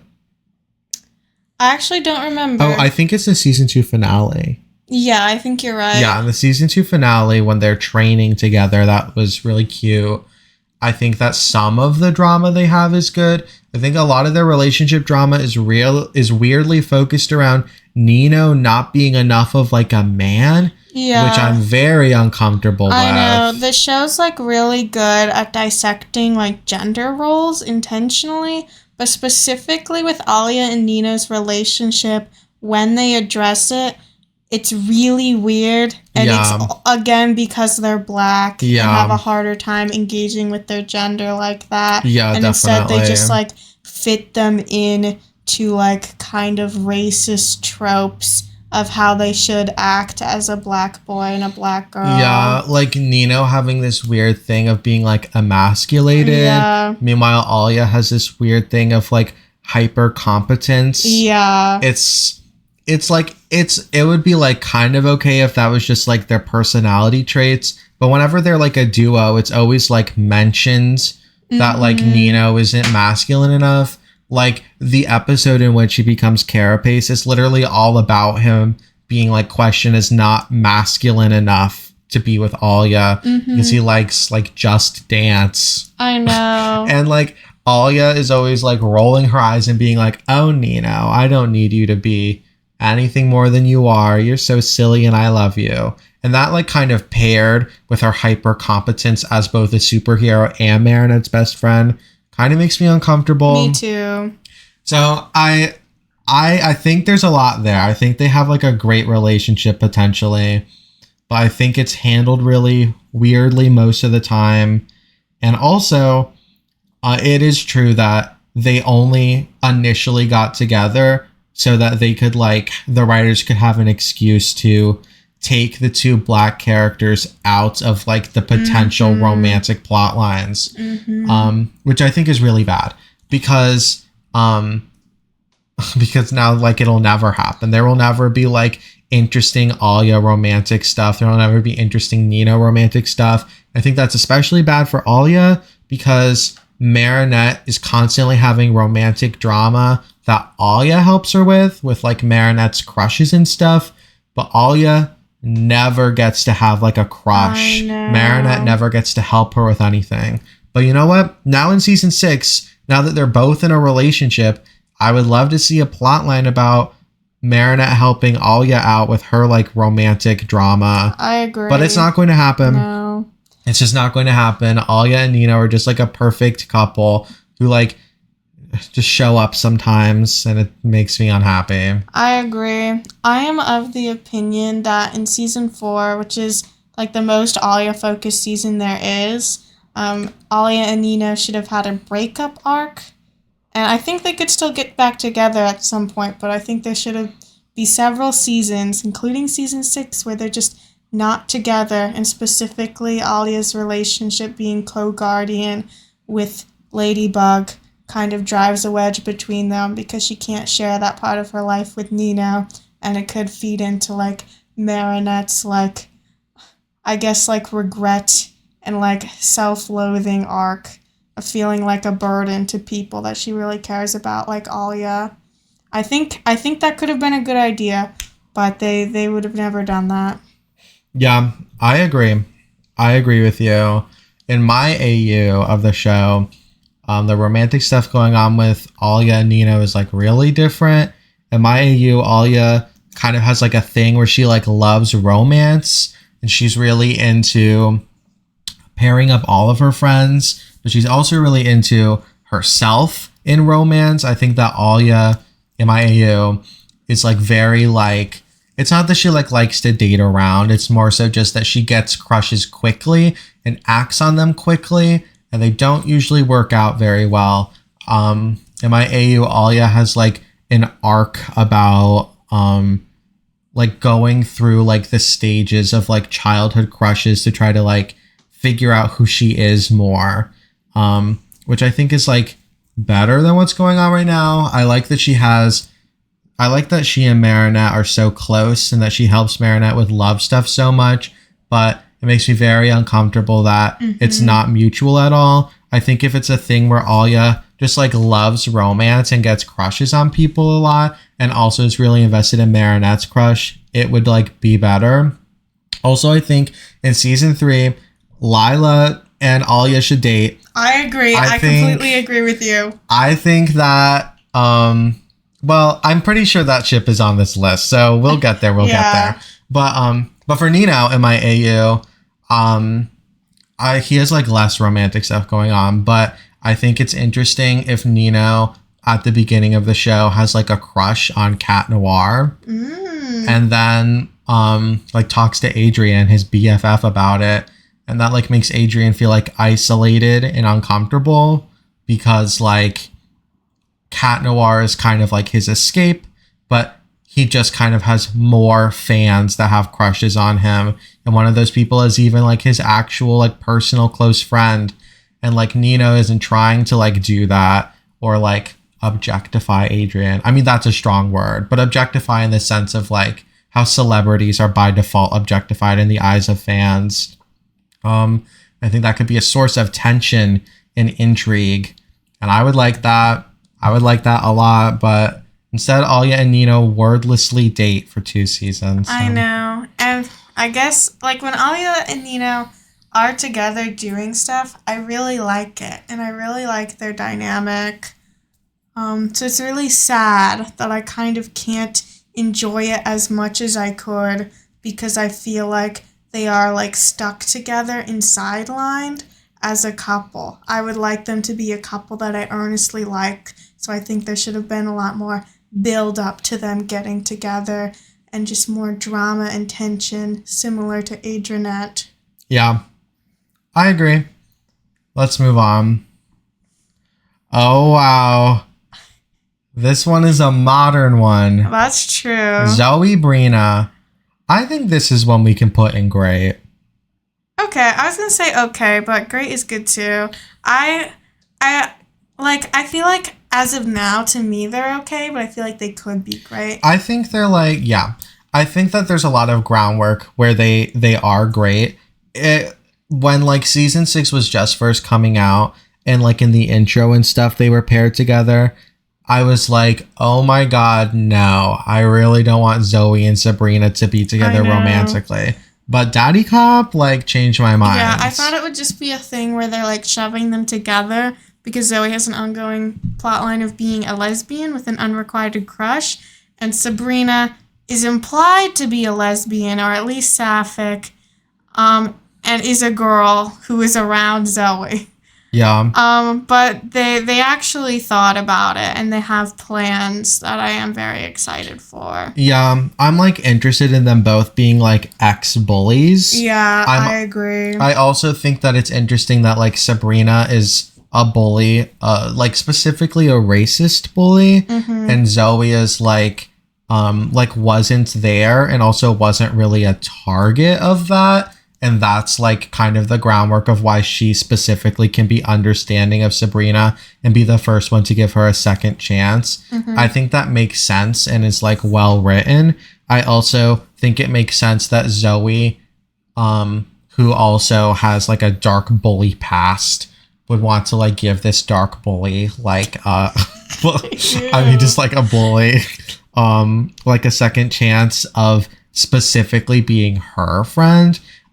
I need more from their relationship, but I think the groundwork is definitely there. I think they can like learn a lot together.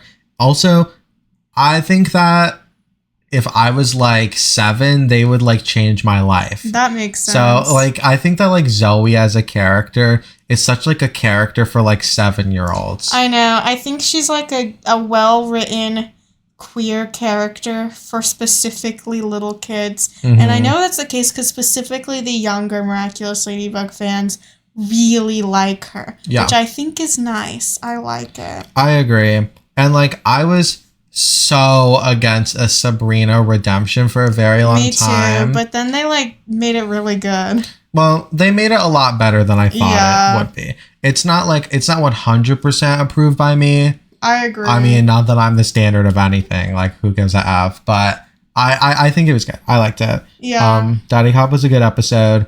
And Sabrina and Roger, I unfortunately love their relationship, which makes me literally crazy because Roger is a cop and Sabrina is basically a cop. I know. It makes me crazy. It makes me crazy. I literally have a photo in my house of Sabrina crying on a plane, but I guess it's irrelevant now. I guess that doesn't even matter because I don't want her to even do that anymore.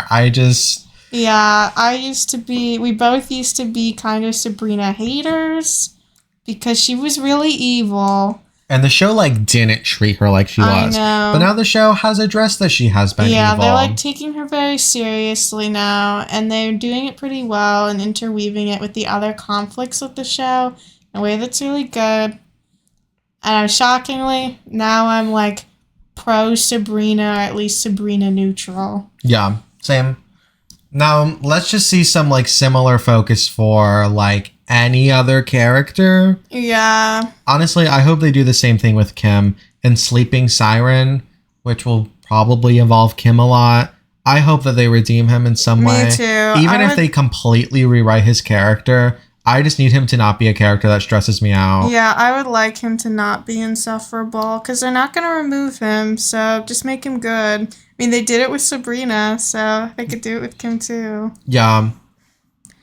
But yeah, I would like to see them focus on Sabrina, but like focus on characters that are side characters the way they do Sabrina that have been kind of underused, like Max. God, but Max. I do not think we will be getting a Max episode this season. We didn't get one in season 5, 4, 3, 2, or 1. I know, and I don't think this will be his time either. I know this will be Ivan's time, which I'm happy about, but what about Max? The crazy thing with Max is that there were 2 episodes in which he's akumatized, and there was that episode about his beautiful mother, Claudie. Oh my god.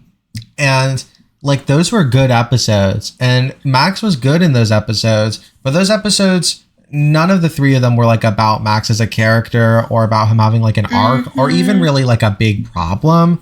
But because they were technically Max episodes, I'm sure that the show writers aren't thinking we really need to give Max his time, because in their eyes, I'm sure he's already had his time, but he hasn't. No. He just hasn't. Doesn't matter. Let's move on. Wow, I've never thought about this pairing before. I would put it in great. I think they have potential. I would put it in hypothetical. I put this ship in here because I've really been thinking about it recently. Okay. My deep secret is that aside from Lilagami, this is my favorite Kagami ship. Really? I think that Kagami and Nino is like what the show needed more than Felix and Kagami. I'm surprised. I think that every single thing that Kagami gets from Felix is something she could get from Nino as a character. Everything she's looking for in Adrien, she finds in Felix, but she could also find it in Nino. Nino, like, is somebody who tries to inspire others to stand up for themselves. He's somebody who's very creative and has like a lot of like, he has like a lot of the traits of Marinette, which Kagami canonically like really admires. That's true. He specifically has like a thing with like adults, which Felix also has. He like doesn't trust or like adults in a way that like they kind of explore but not really. He's also like a very like open, emotional, and straightforward person. He always likes to do like kind of like grand things. He likes to hang out. I'm sure that he doesn't have like that much of like a love for like rules. Like basically everything that Kagami finds in Felix, she could also find in Nino.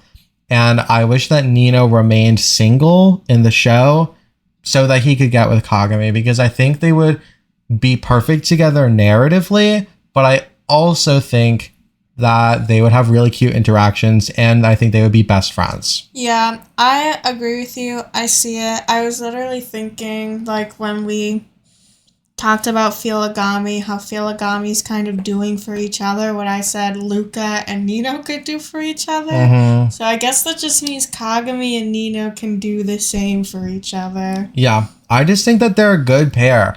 I think that, like, I love Felix. I love what they've done with him. But Felix is such a doomed character. He's introduced in as, like, such an evil villain. And, like, specifically, exclusively in his introductory episode. I think when he appears again in, like, Gabriel Agrest, I think he's fine. But in Felix, when he's introduced, he does some really bad stuff. It's just, like, bad. It's really bad. So, I don't know. She should just be with Nino.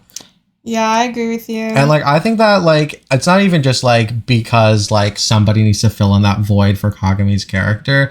I also think that Kagami would be, like, a cool person to see Nino interact with. Nino doesn't really have an arc in the show. I mean, he has an arc where he, like, realizes he doesn't need to be, like, a masculine man, I guess. Yeah. But that's like weird. It's like it's not even like an arc like that the arc he needs. Yeah, it's not the arc he needs, and it's not even consistent to any episodes that don't focus on that arc. I know.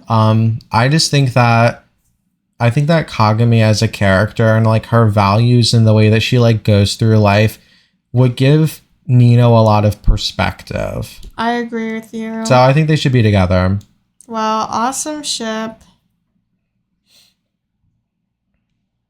Oh my god. Kagami and Ondine. I think we could put this one in great as well. Yeah, For the same reason as Aglae and Rose, where in that same scene, Kagami is like, we should invite Ondine to hang out. Yeah. That's it. I think Kagami can save Ondine from Kim. I know. Which kind of goes against everything we've been saying about Kagami's character. It kind of goes against her whole arc. Yeah, like her arc is that she doesn't need to save anyone. She needs to be saved. I know. But like Ondine needs to be saved. Who's there for her? I know. Because it's not Kim. Mm-hmm. That's it. Like if we see them interact more, then like I would be happy to bump them up. But I just think they're a great ship. Like I love it. Lilagami. Wow, this image of them together is like shocking. I know. This is a very popular ship. That's true. I mean, some people are like, what the heck? Why would you ever ship this? That's crazy. But like among people who like get it, this is really popular. I would put them in great. I'm not a huge Lilagami fan. I get what people see in them. I do think a lot of Lilagami shipping is kind of the idea of like the subversion of them being into each other. I don't think that's all of it. I think there is depth to it. Yeah. But I think that's like where it comes from. I do think there could be something there. Yeah, it's like they hate each other so much that they must have a crush on each other. Yeah. I think a lot of people at least think that Lila must have a crush on Marinette. I do think that's possible. Yeah, it's like, I get it, but like I don't personally like love it. I can ship it under the right contexts, but I just like them a lot as like narrative foils. I like them a lot as characters that interact in the like meta story and in the literal story. I think they're great. I love that they're like the two main characters now, and I don't need them to like date to like get what I need from them. Yeah, exactly. That being said, if they did have like a romantic thing going on, I do think it would enhance their dynamic. Oh yeah, I would be really into it. But like I don't need it to happen, and I don't expect it to happen. I think because it's so impossible that would happen, I don't even think about it. Yeah, exactly. There's just kind of nothing in their dynamic to indicate any sort of like attraction, and you could maybe think like, what if Lila is kind of into Marinette? And I think that's about the end of what you could think. Yeah. But like I respect people who are into it. Me I respect too. people who like really ship them. Oh yeah. Next is Audrey and Gabriel. I want to put them in toxic. Yeah, not compelling. The just thing toxic. about Audrey and Gabriel is I do think that they had something. Yeah. I do think that they had like a fling before Gabriel met, got with Emilie. Yeah. And I think that Gabriel does not feel like talking about that anymore. Oh, definitely not. I think he's kind of ditched Andre. Like, I think he let him on and left him in the dust. Like Harry Clown. Yeah, just like Harry Clown. So that's why I think that they're toxic. I think that's what happened. Yeah, I agree. The reason why they're not toxic but compelling for me is just because I feel like they're already compelling enough with what they have going on in the show. They're like dynamic in the show, and what happens between them in season 5 is really good. And if like there's any kind of romantic thing between them, even in the past, it means like nothing to me compared to what we already have. So #toxic, #not compelling, unlike Nathalie X Me and Doctor. Oh my god. Alya and Adrien. Underappreciated. Very underappreciated. I would put it... Should it go in hypothetical or great? I think great. Yeah, like, I think this is, like, a good one. I think Alya and Adrien really could have something. I agree. And they don't, because Alya has to insist that they could never and would never. But I think they could. I know. The thing is that I think there is an alternate world where Alya is the protagonist and like the exact same events occur. Yeah, literally. Like I think that Alya and Marinette, when it comes to specifically Adrinette, are very interchangeable. I think they could like have the same storylines. Not entirely, but like mostly the same storylines. So I think they're great. But the show doesn't really ever entertain it. And most fans don't really talk about it. And because I think they would be kind of similar to Adrinette, I don't have like that many feelings. Yeah, I agree. Also, I like wholeheartedly see Alya as a lesbian, and I wholeheartedly see Adrien as a man. Yeah, so they would never like actually be together. So I guess in a hypothetical sense. Yeah.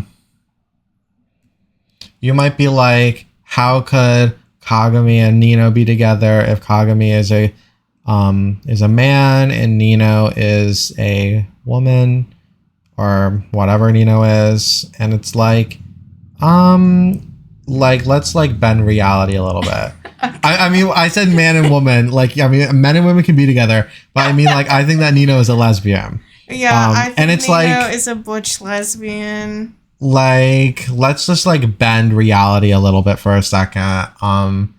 Like these characters can have multiple gender identities and sexualities depending on the moment. Yeah, I kind of equally see like Lilagami as like a butch lesbian, like butch for butch ship, and like a gay male ship, like interchangeably. That's how I feel like about Lilagami. I see them as both like a lesbian ship and a gay man ship. Yeah.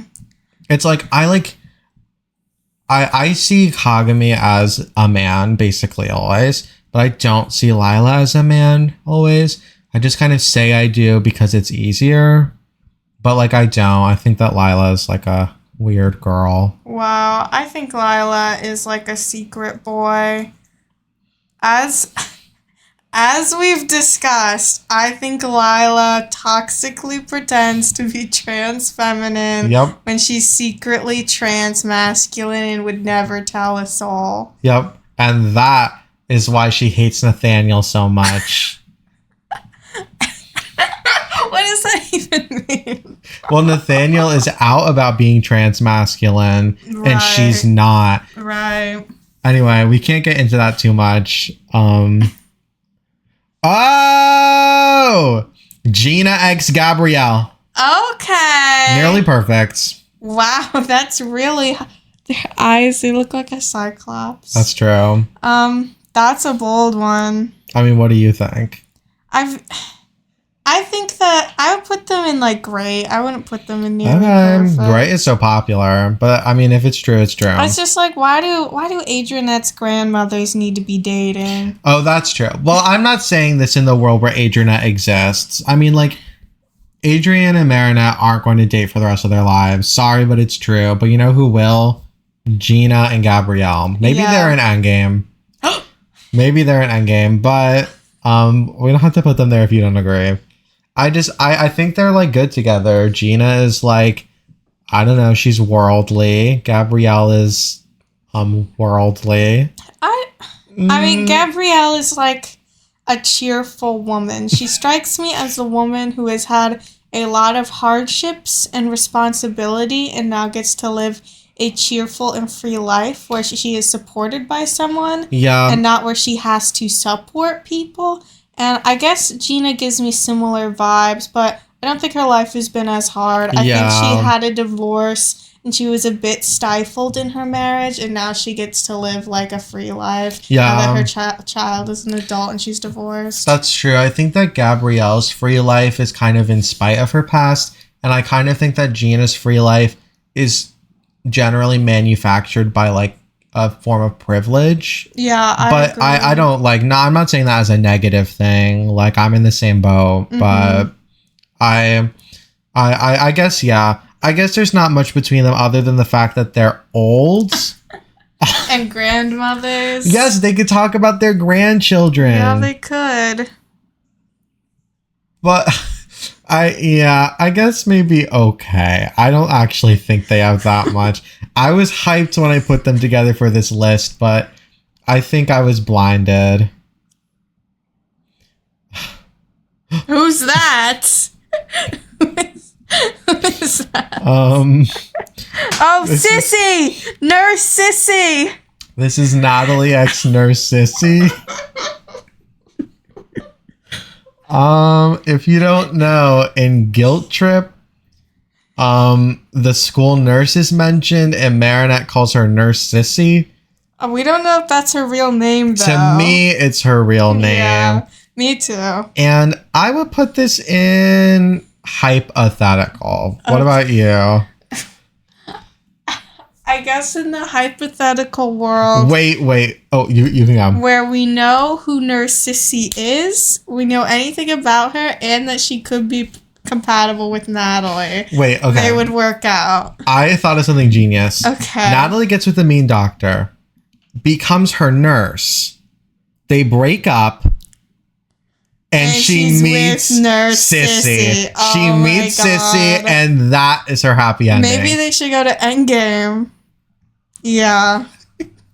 See, in the alternate world where, like, instead of like the way that the show works, and she like falls into the mean doctor's arms, I think that this is where she would end up, not with Amelie. Oh my god, we never said what kind of pairing Nathalie and Amelie are.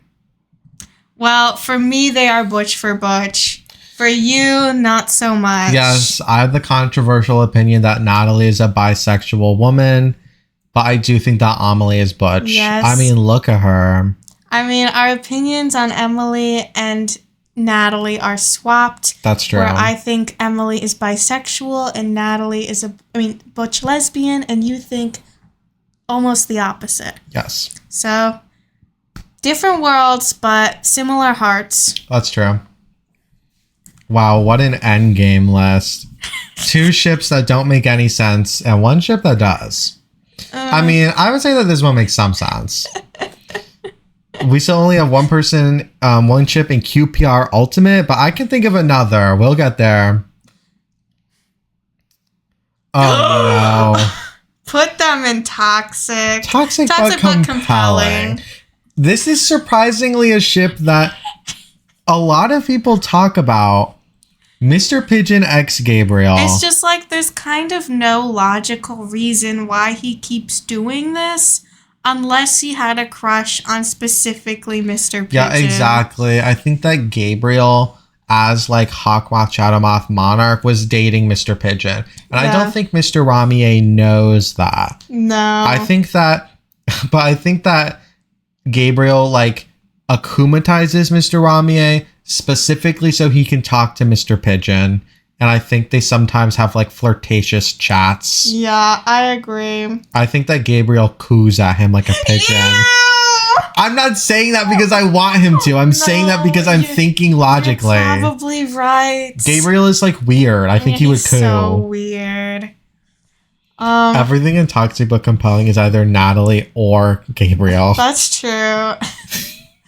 It's just, I know that them as a pair make Nathalie so angry. Oh, yeah. She's like, anyone but me. That's so true.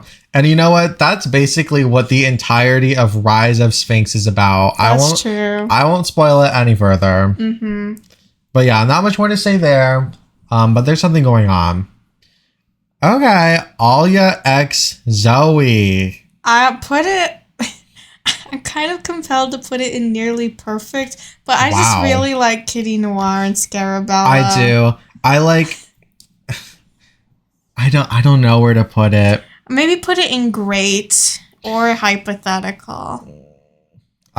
Kitty Noir and Scarabella is like so good. Let's put it in great because I feel like for hypothetical, it's like it has to be something that's like very far removed from the show. Like Alya and Nino? Yes. Okay. But for them, it's like, this isn't very far removed from the show. They've like basically like teased that in an alternate world, they have the romantic relationship. Yeah. And I think it's amazing. Yeah, and I think Kitty Noir is amazing. I guess this is obvious. They're a lesbian pairing. Yeah, they're a lesbian pairing. Yeah. Anyway, I think they're great. I wish there was like a tier between great and nearly perfect, but there's not. Yeah, I mean, hypothetical, but that's a different thing. Toxic. Yeah, I'm sorry. They could never make it work. Them as friends is like barely okay. Yeah. And like I don't hate Wayhem. I don't hate him, but I could. Yeah, I feel the same way. I don't hate Wayhem, but like I could very easily. And like his friendship with Adrien is like fine. I like that Wayhem kind of mirrors Marinette, where it's like Marinette and Wayhem both are like big fans of Adrien before just simply becoming his friend. However, I like, for Marinette that happens like gradually. For Wayhem, that happens because Adrien is nice enough to give him his email for no reason. I know. Like, this is like, them together romantically is just like, it wouldn't work. No. I don't think, like, there's nothing. It's toxic. Unfortunately. I know. I would say not great. Oh, wait, yes. Yes, that's true. QPR Ultimate. Because after they break up, they become an ultimate unbreakable QPR. Exactly. Like, for Luka and Nat, a lot of people want more of them together or think that Luka was the true sailor of Marinette's beautiful heart. Like, Marinette isn't even ever attracted to Luka, in my opinion. She, like, gravitates towards him because he gives her a sense of, like, comfort. But that sense of comfort isn't like real. It grounds her in like a bad way. Yeah. Like at the end of the first half of the season 3 finale, when she like cries in his arms, it's like not a moment of like, oh my God, like this ship is happening. It's like a moment of like things are like really bad for her. Yeah, like Luka's like, his thing is, I guess that he solves people's problems. So he's like, what Marinette can turn to when she feels bad to like support her. And that's not really a good basis for a relationship. Yeah. But they make it work as a friendship. They're able to balance this out and be like, just chill with each other. Yeah. Similar to Alya, I do wish that Luka had like things that Marinette could help him with. I know. But like I like the way that they remain very physical with each other after they break up. It's good. I think it's like nice. It's interesting. I like that they're very physical with each other, but it's not really treated as more than just like a friendship thing. I think they really are an ultimate unbreakable QPR. I know. I think they're very well portrayed, like boy-girl friends for a children's show. Yeah. But yeah, I really am uncomfortable with Luka being this person that everyone, including his parents, go to with their troubles, and he solves them, and it doesn't burden him emotionally as a 16-year-old child. It's so strange. It makes me like uncomfortable. I know. I have no idea why they would write it that way. It's not good. Also, I think a point of contention between them, which is why they would break up, is that Marinette is not into fashion dolls. I think Marinette is into fashion dolls. I don't think it's like her main thing. I think she likes real fashion, but you know, I think she like is into fashion dolls occasionally. I don't. I think that she's like, they're not diverse enough. Wow, that's true. Oh my god. Socqueline X Marinette. Oh my god, where would I put? I would put this in great. Or maybe okay. I would put this in okay. Yeah. I don't think they have anything romantically. I could see Marinette kind of having a crush on Socqueline when they went to the same school. But I think that she doesn't have that anymore because if Marinette has this thing where she does like want people to, like, save her and be her hero. Yeah. And so I think she would have liked Socqueline for, like, a little bit, but they don't have that anymore, and they're just friends. Yeah, I completely agree. I just don't think that they have anything beyond. It's like when Marinette talks about Socqueline, it's almost like Socqueline is like her hero, and which is kind of inverted in the modern day because Ladybug is Socqueline's hero. Yeah. And I want to see like more of that. I think that's honestly like a very sweet dynamic. I completely that when they were a agree. little bit younger, Socqueline inspired Marinette, and now Marinette has self-actualized and now is like kind of a hero for Socqueline. I think that's cool. But I think that they're just good friends. If somebody really shipped them, I would be like, love it. But like in the show, I don't see it, and I like don't think about them that way outside of the show. So to me, it's just okay. Yeah. We're a lot more picky about these ships than I thought we would be. Me too. I guess it's just like thinking about them realistically. There are a lot of them that I have a lot of thoughts on, but don't like fully ship. But there are still some great ones on the way. Oh no. I would put this in not great. I would put it in toxic. I don't think Luka has the energy to be in a toxic relationship with anyone. I think they would just never get together ever. Yeah, I agree. You might also notice that this is an image of Chloe I found with the demigirl flag in the background. I thought that was funny. So, but a lot of people ship them, and the reasoning as to why they ship them is always people just saying, well, I think Luka could fix Chloe, which is crazy. I know. I'm sorry, but that's crazy.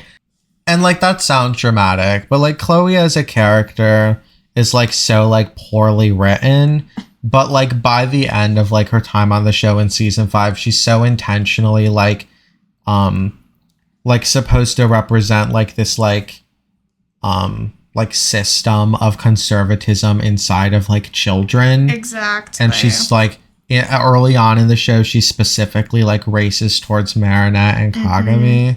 It's just like, it's bad. There's a lot you could talk about with Chloe, but I don't think that Luka would solve any of her problems. I also think that Chloe would only give Luka more problems. Chloe's not a great character, but you know who is a great character? Emilie and Nathalie.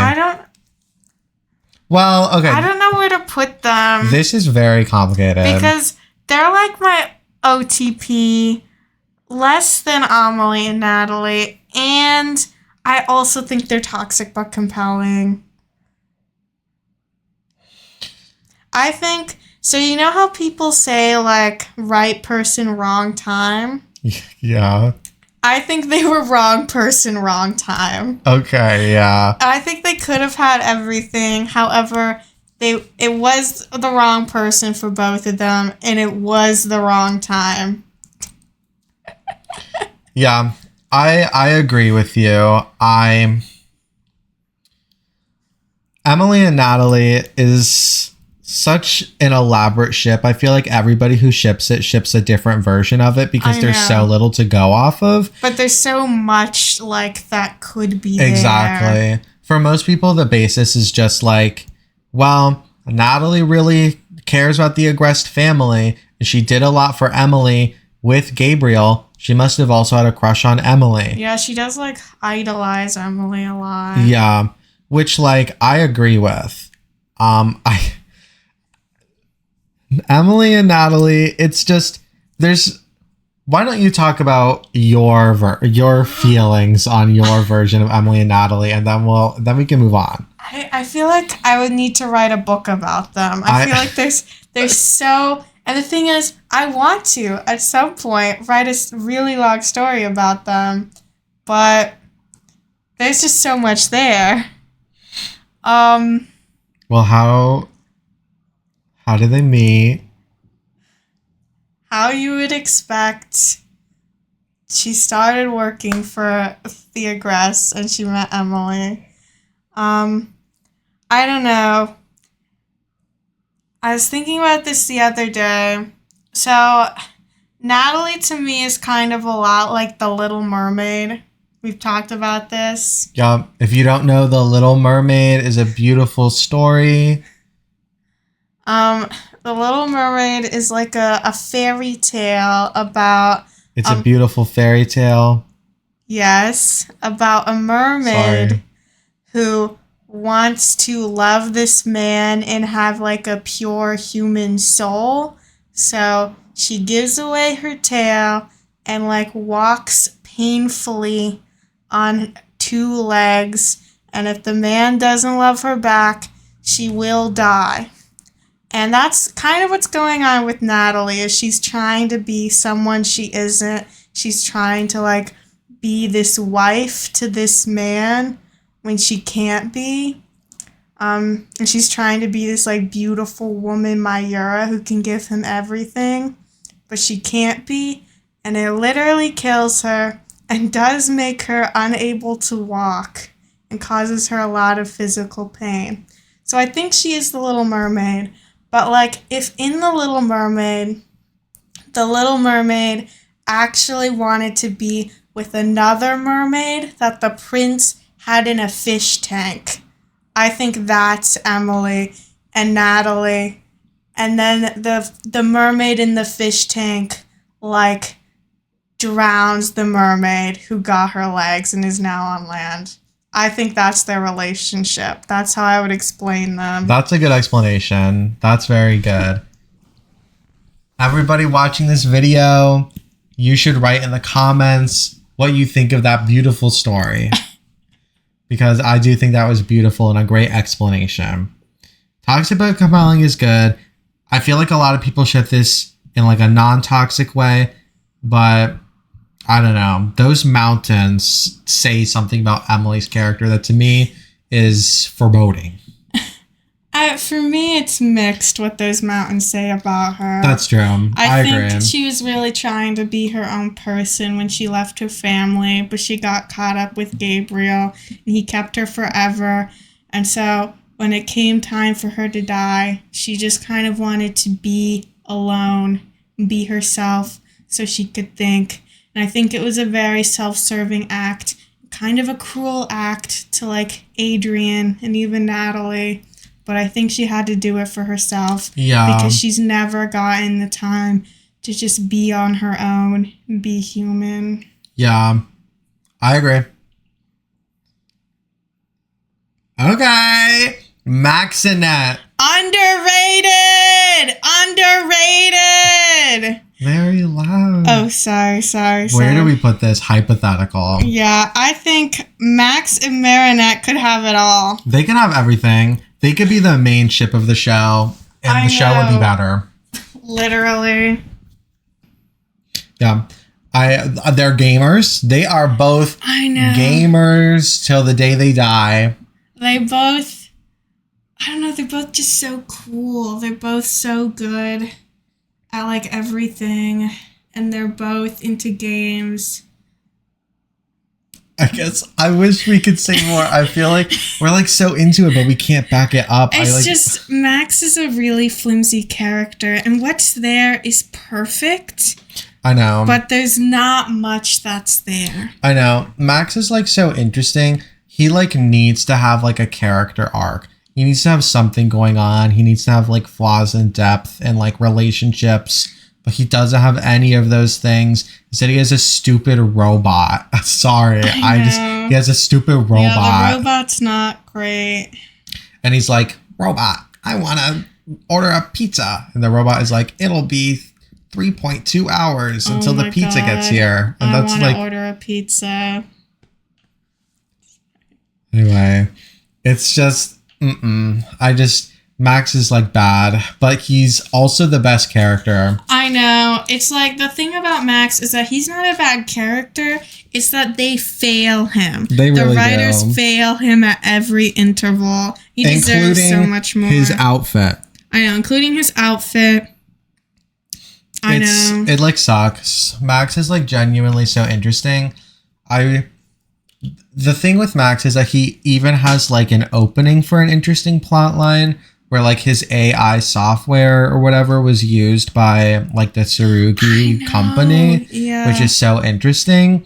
And I feel like there's so much that can be done with that. But of course, nothing will be done with it. There's like, it won't go anywhere. I mean, we know it won't go anywhere because Max was like, I guess they used my thing. And like, that was the end of it. It's just like, great. I feel like there could be so much there. In my AU, Claudia and Max have a lot going on with being like manipulated by Tsurugi Industries. Wow. And I think that's excellent. I think that's great family drama. I love there being more like victims of Tomoe in the show to explore her. I think it'd be great, but they would never do it. And you know the crazy thing? This is literally happening with like Sublime. I know. Sublime in season 6 is now like working with like Tomoe directly, and her family are getting manipulated. That was Max. I know. It's just, there's so much more that could be done with Max. Max X Marinette forever. That picture of Julika. What is that from? There's just a random moment where you can see her other eye. And oh, sorry. Very loud. I don't know. So scary. But OTP. Yeah, they're like perfect. They're very well portrayed. They're a very, very well portrayed like sapphic couple for like a kid show, I think. I think they're both really subversive. I love how much communication they have. I love how much focus they have. All Julika episodes are really good. I love how they're both like so like just like gender queer, especially in season 6. Yeah. They're such good characters. They're amazing. Yeah. Also, by the way, this is a lesbian ship. Oh, of course. And this is also a lesbian ship. Yep.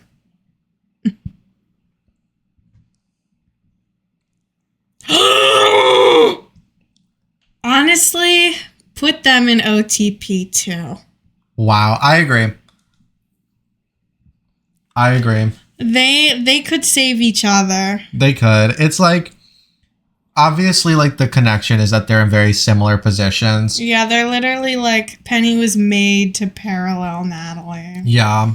But also, I just think that they would look well together. I know. I think that they both love music. There's one scene in Party Crasher where Nathalie is merrily listening to music that goes beep, beep, bop. Exactly. In her car. Yeah. And it's one of the best Nathalie moments ever. It's one of the happiest Nathalie moments. I know. I've never seen her so happy. And I think they could bond over that. Maybe they could start a band. Yes. Oh my God. Yeah. With Vivica. Vivica, the real person. Yeah, the real person. Penny and the Beat Bops. Ew. What? I don't think that's a good name. Whatever. I guess there's not much to say about this couple. It's very indulgent, but I think it's good. Yeah. Why do they kind of look exactly like Rose and Julika? You're right. They've got the same thing going on. Ooh. Zoe Net. A lot of people ship Zoe Net. I don't know if I like actually ship them. I don't either. I think what they have like going on is like good. I don't think they need anything more. Yeah. I respect that people ship them, but I see literally nothing between them. It kind of sucks that there's like that scene where Zoe's like, I have a crush on you, and Marinette is like, I am honored, but I'm not interested. It's just like season 6 of Riverdale, where the new character, Jillian Drake, is like, Betty, the protagonist, I have a crush on you. And Betty is like, wow, I'm not interested. It's like, it has like a similar vibe where it's like introducing like a sapphic character, making them like hit on the main character who is like never going to ever even slightly be with a woman. And I think that sucks because Marinette is bisexual, like canonically. But, you know, whatever. I'm not blaming the show. I just wanted to draw a comparison. Yeah. I like the ship. I like that people ship them. I have no stake in it. Yeah, I agree. I just don't really think there's that much from Marinette's side in this ship. Yeah. Which I guess is the point. But, I really don't think there's much about Zoe that Marinette would specifically be romantically attracted to.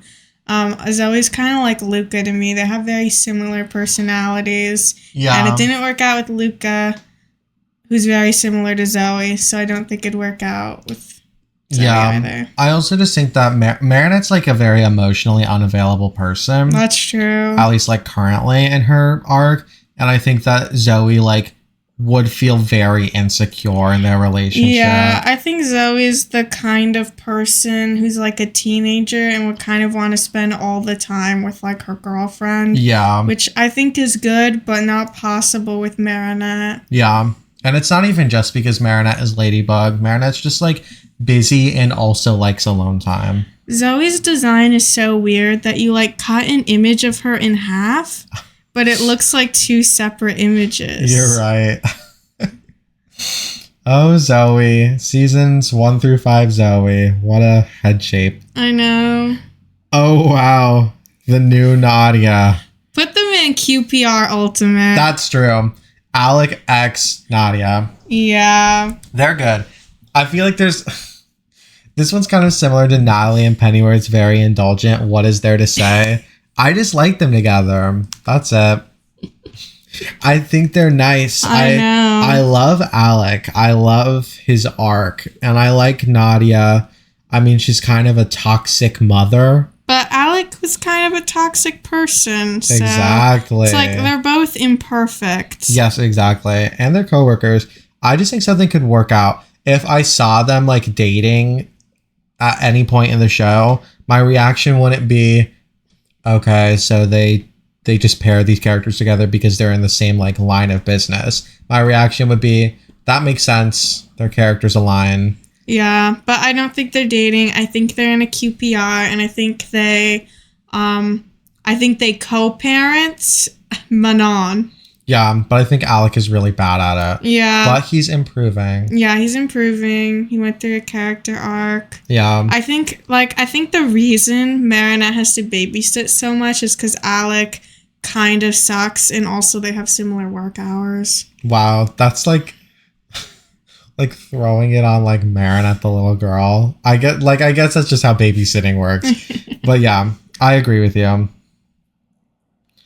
Okay, our first Sublime entry in the list. It is Marinette X Sublime, Sublinette.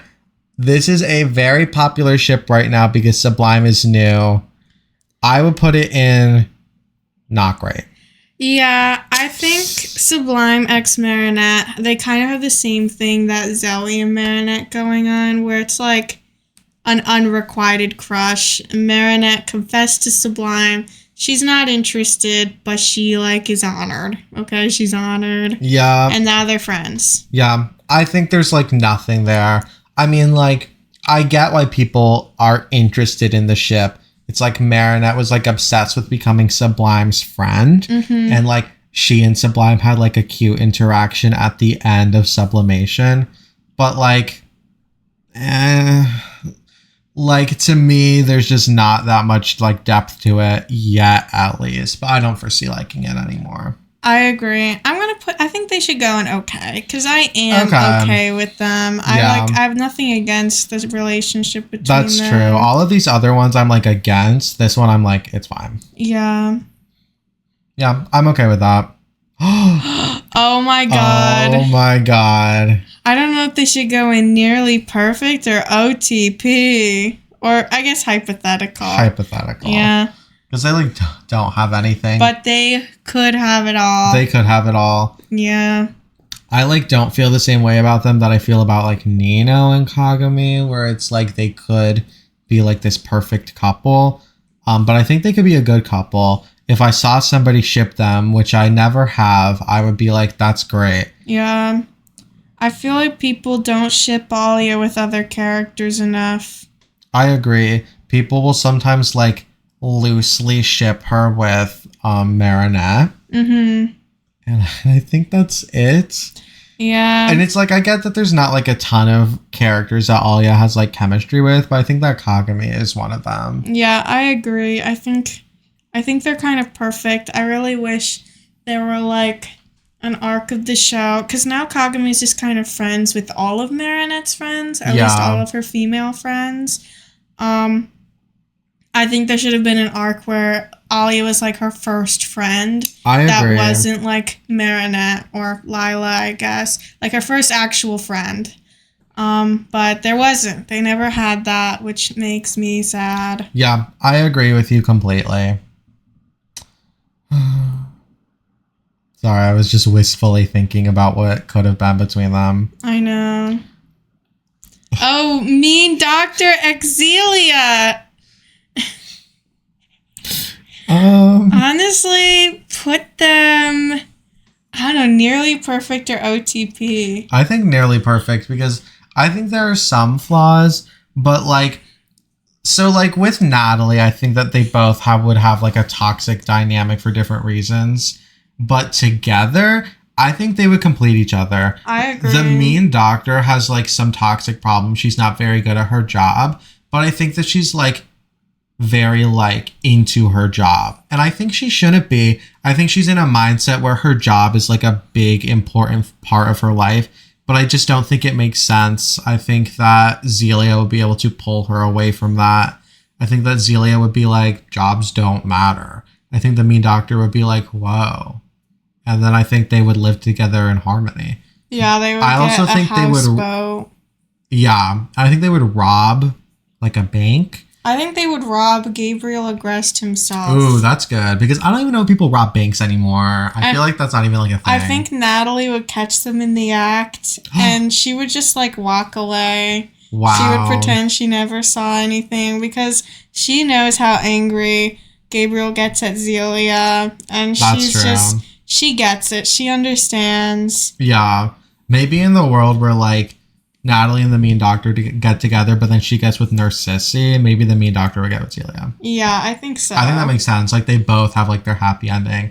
And like the mean doctor, like we call her the mean doctor, but like she's beautiful. She has beauty in her heart. I know. She's like a kind and like loving woman. She just like needs that brought out of her, because it's like, yeah, she just needs to quit her job. Exactly. Like sure, she's like mean to like Wong that one time that she like meets him.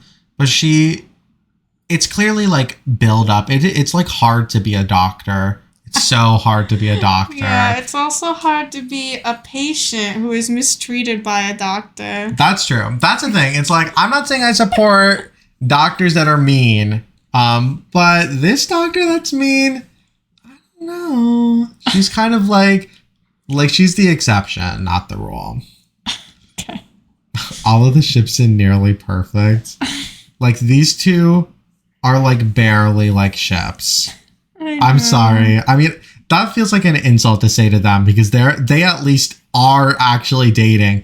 These are two characters that have like, I mean, this one's not even a real character. Yeah, Zelia's not even canon. Unfortunately, she should be. She adds so much to the story. I know, Zelia is like literally like heaven sent. That's scary. Oh, Nathaniel. Yep, everyone likes them. I don't know. That's the thing. I don't know how to put them in great or okay. I'm gonna put them in. We should put them in great. It's like, I would like to put them higher. They never do anything. I know. Everybody's like, I wish they would do something. I wish we got an episode with them together.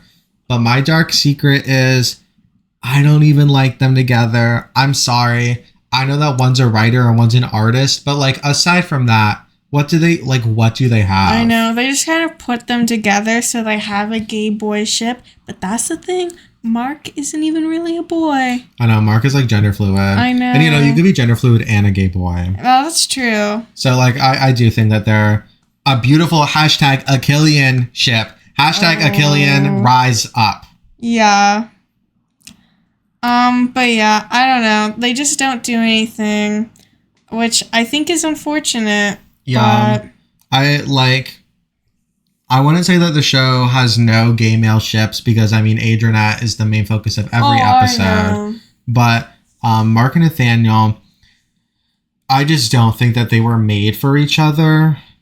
And I think they should have been. Rose and Julika, like, it makes sense. We see them have so many personal interactions. They're kind of the perfect couple. And, like, it's same with Mylene and Ivan. They were built around each other. Mark and Nathaniel are like, we have an interview with a publicist.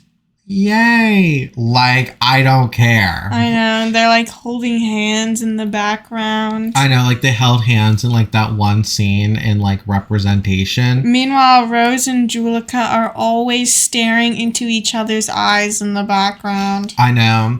And a lot of people had, like, a negative reaction to Mark and Nathaniel, like, almost kissing in Representation. And I don't think that it's bad representation. Oh, okay. But I do think that the reason why the reception to that is so bad is that they have no basis to their relationship. No. So when we see them do something romantic, it doesn't really feel like we're seeing characters do something romantic. It feels weak. It feels loose. Yeah. They're kind of like the duo, like romantic duo that's been thought about the least. Which, like, I guess I'm okay with that to some degree. Like, if it had to be, like, any of the ships, it being, like, the boy one, I guess I'm most okay with that. I mean, like, Mylene and Ivan are straight, so it doesn't matter. I'm not playing this. I'm not playing straight, gay, lesbian. I'm not playing LGBT games, okay? But I'm just saying I don't think it's, like, the big deal that a lot of people make it out to be, but I do think it sucks. I agree. I, like, can't get over, like, how creepy these two Marinette heads look. I love it. Next is... oh, wow.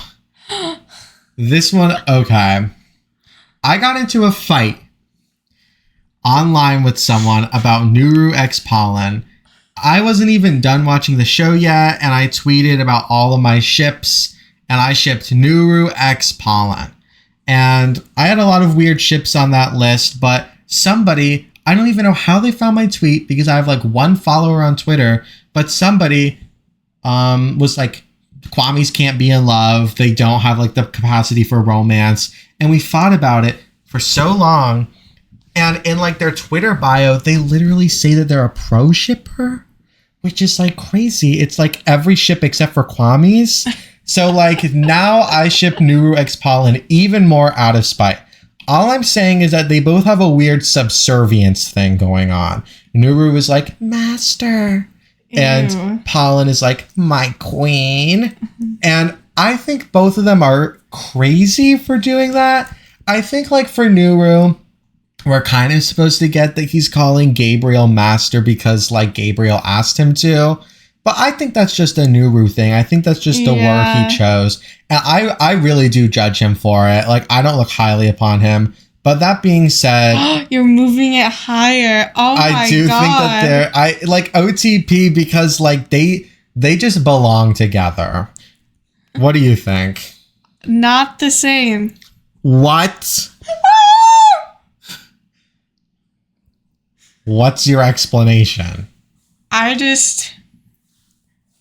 just don't get why they would be together. I mean, look at them. They look crazy. I guess you would ship them together because they're crazy. You're giving me flashbacks. I'm literally getting like a flashback to that awful interaction I had on Twitter. I can't believe that somebody in my own home would treat me that way. I'm not judging you. I'm not refuting your ship. I'm just simply stating I do not ship them. I don't see the spark. Okay, not everybody has the capacity for everything, and I respect that. So where would you want to put them? Maybe toxic but compelling. Okay, because like I don't think they'll be toxic really as a relationship, but they're like toxic people. Yeah, like they're toxic people, so together they are toxic. Yeah. Kind of to everyone. And like the way that like Tikki and Plagg come together to make Gimme, I think that Nuru and Pollen will come together to make like, I don't know, something weird, like Tissy. Ew. What? Tissy? Yeah. Okay.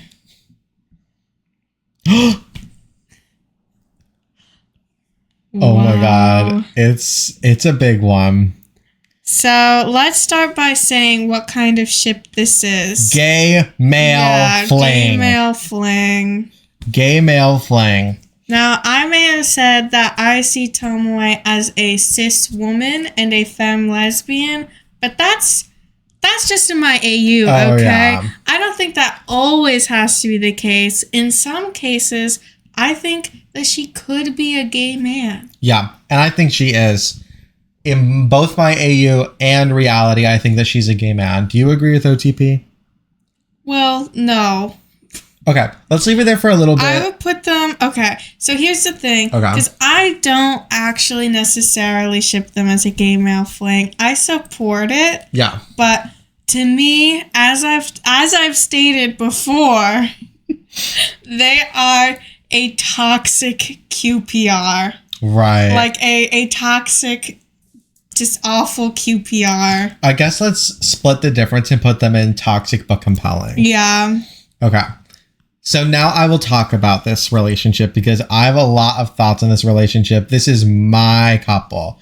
Like, Sprockle's thing is Tomoe x Audrey. My thing is Tomoe x Gabriel. Yeah. So, in the show, it's simple. I think that they're childhood friends and they have a gay male fling. You know, easy to understand. I'm sure that everybody can get on that boat and that carousel. But in my AU, it gets a little bit deeper. I think that Tomoe as a character is so far not written very well in Miraculous Ladybug. So my AU goes in a different direction with her, where she is a trans male nudist rock star named Startomb, as I've already talked about. But obviously, I don't think her day job is being Startomb. I think that she still has her own like company and like does stuff. And in my AU, Tomoe's thing is that she like comes into the story at the same time as Kagami and becomes like a parental figure of some kind to Adrien. It's not that Kagami and Adrien run away from their parents together to like hang out and do stuff.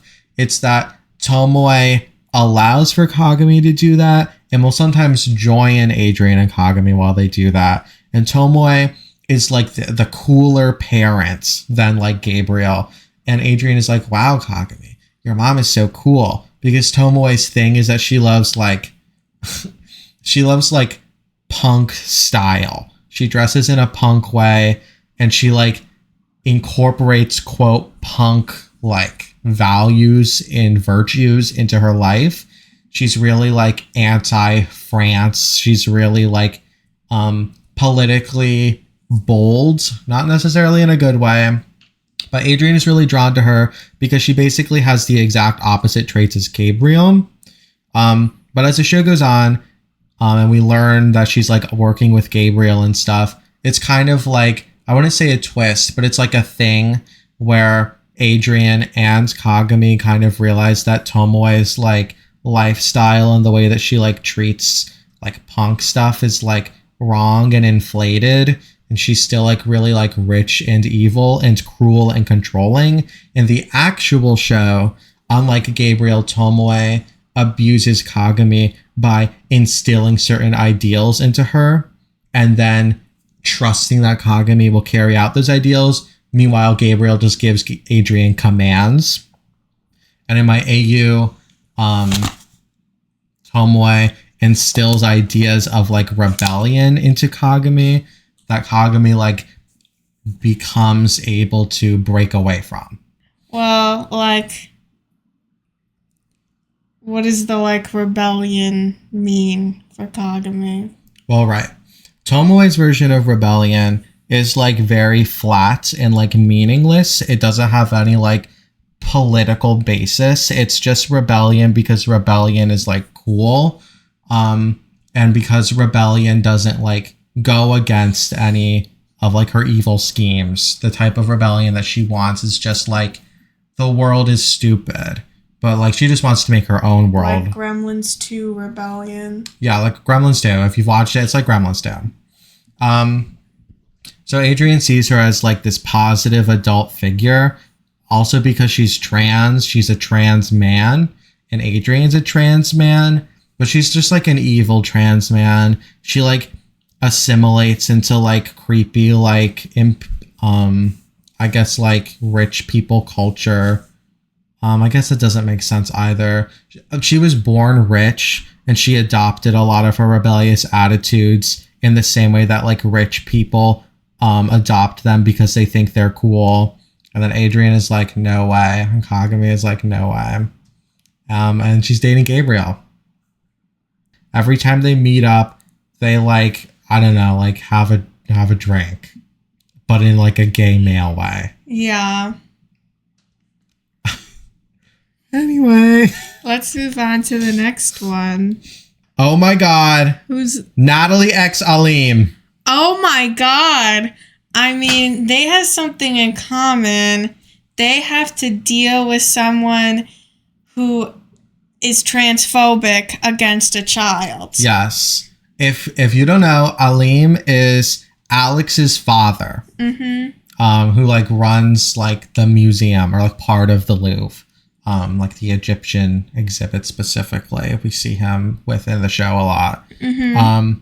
And Alim is like an archaeologist guy, just like Nathalie. Oh, a shared interest. Mm-hmm. He's a worker just like Nathalie. He's a parent just like Nathalie, of a trans child just like Nathalie. Yup. He's got it kind of all together.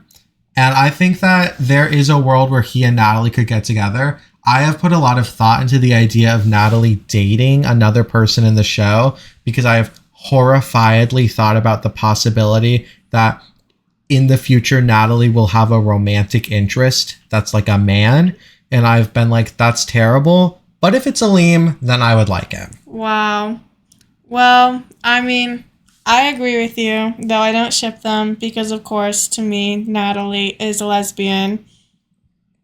And you can't find it in your heart to see Alim as fitting into I guess he could be a lesbian. I do see him as a man. Why not as a bisexual woman?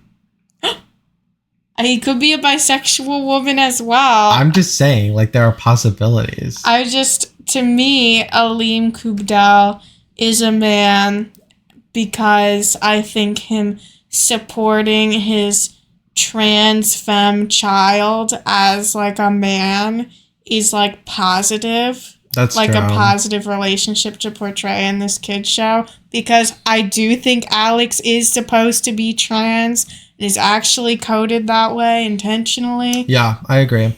I see that. Do you respect hypothetical, or should we move it down to something else? You can keep it as hypothetical. Okay. I think that they could work. I think that there's something there. And if somebody shipped them, I would definitely support it. Mm-hmm. Put them in toxic. Toxic. They literally, in Siren, they compare their relationship to Gabriel and Nathalie. Siren in that episode is a foil to Nathalie and is supposed to give us a little bit of insight on her feelings, which kind of just spells doom for them, much like Jagged, Stone, and Penny. Yeah. Because Gabriel and Nathalie is such an awful and doomed relationship. Yeah. I am truly hoping that in Sleeping Siren, Kim will like get his act together and be just like even like a neutrally good like boyfriend to Ondine. I in like Derision or whatever, when like the truth about Kim being like a bully sort of is revealed and Ondine is like heartbroken, I'm heartbroken. I never wanted to see Ondine in that position. I know. She was destroyed and she was like, how could you? And he was like, what? No one can take a joke anymore. I'm dark humor. It makes me so angry. He needs to get his act together. Is Ondine and Socqueline on this list? I don't know. They should be. I'm sorry. I failed you. It's okay. You missed a ship from Miraculous Ladybug. I'm sorry. It's okay. Oh boy. XG. I'll let you handle this one. I don't really ship them that much. I think they're okay. What? You were you said that they had to be on the list. Yeah, I think I was just feeling them on that day. I think it's because when I was writing my kind of reworked Kwame lore, I was really thinking about their relationship. Right. Which they had a great one. It, of course, was not romantic because they're Kwames. No, that's okay. I agree. I don't think that any Kwames have romantic capacity except for Nuru and Pollen for each other. I do think they're one of the best Kwame ships. I think they make the most sense. Yeah, I would never think about it deeply, but I think it's like fine. If somebody said I'm really into Nuru and Dusu as a romantic couple, I would say, okay. Yeah, and as everyone knows, Dusu is my favorite Kwame. That's true, and I've trashed on Dusu in the past, but now I love him. Yeah. Dusu uses she and he pronouns. That's true. So depending on language, but yes. Really? Yeah, I think in French, Long uses she. Okay. Yeah. That's amazing. But they probably changed it because of Long's big mustache. Oh. I know. Women cannot have mustaches. I mean, that's what Miraculous Ladybug is saying. Well, I was going to say Marinette, but Aleem, bisexual woman. Yeah, bisexual woman Aleem. That's crazy because Marinette doesn't even have a mustache. I mean, Marino. Yeah, that's what I'm saying. Right. Okay, sorry. We're just getting sidetracked. In OTP. Mean Doctor X the pharmacist. And they are from the same episode. They are both from Time Breaker. Backwarder. Backwarder. Thank you. So this isn't even a long shot. This is basically true. Yes. This is the Mean Doctor. Of course, we've talked about her many a time. This is the pharmacist who thinks that Ladybug is hitting on her when Ladybug accidentally gives her a love letter. I know. She also has beautiful wooden hair, which is quite gorgeous. I know. And when she thinks Ladybug is hitting on her, she says, I'm taken. And I know who she's taken by. It's the Mean Doctor. Oh, and they yes. are both in the medical field. Yup, so they must have met. Yep.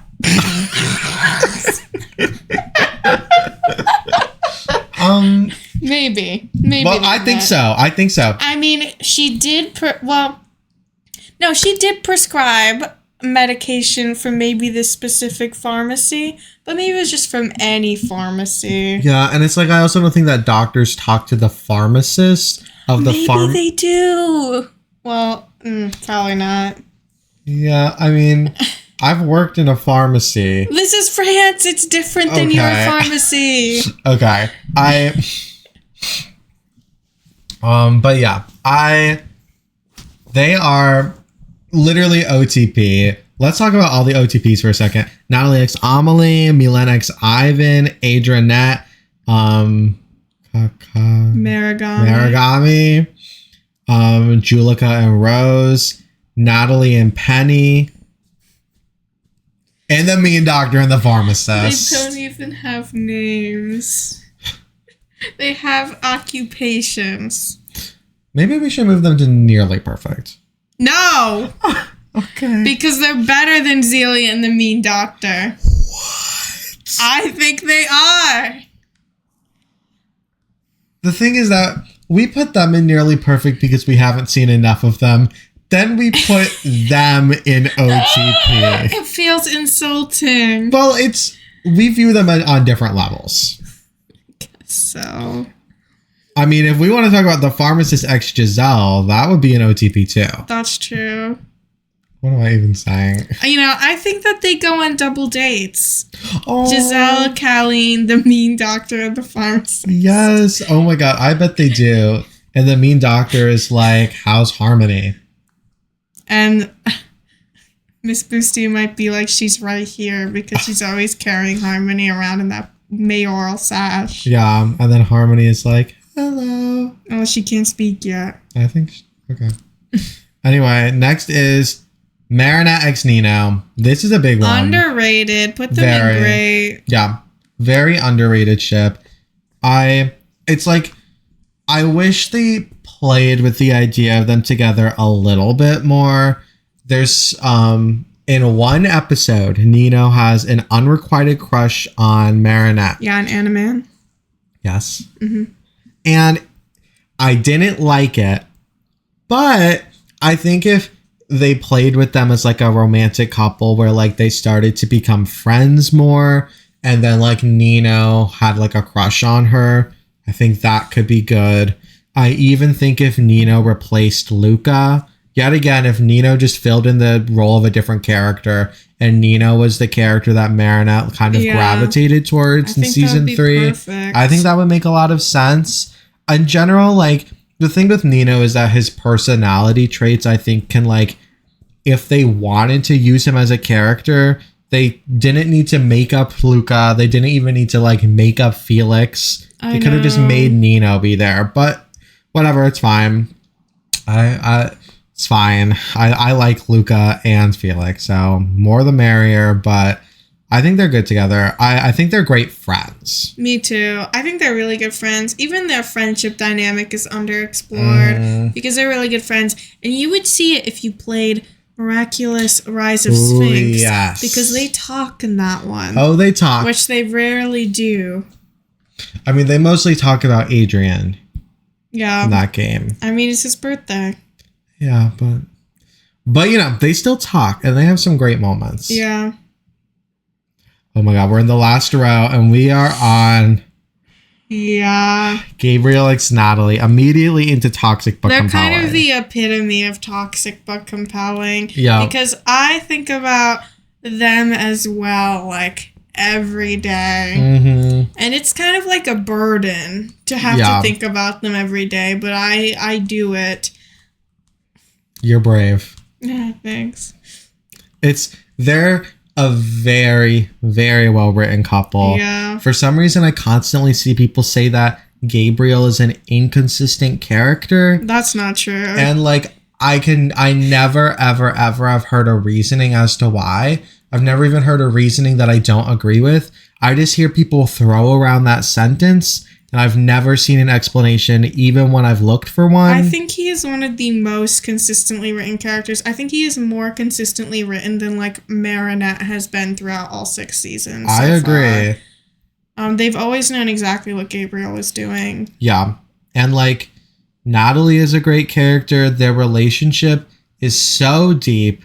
And as the show goes on, it only gets deeper. The reveal in, like, Ringmaster or like Werepapas that they were traveling the world together for like 10 years. Dear God. It's like crazy. What a nightmare. Everything between them is like actually like clinically insane.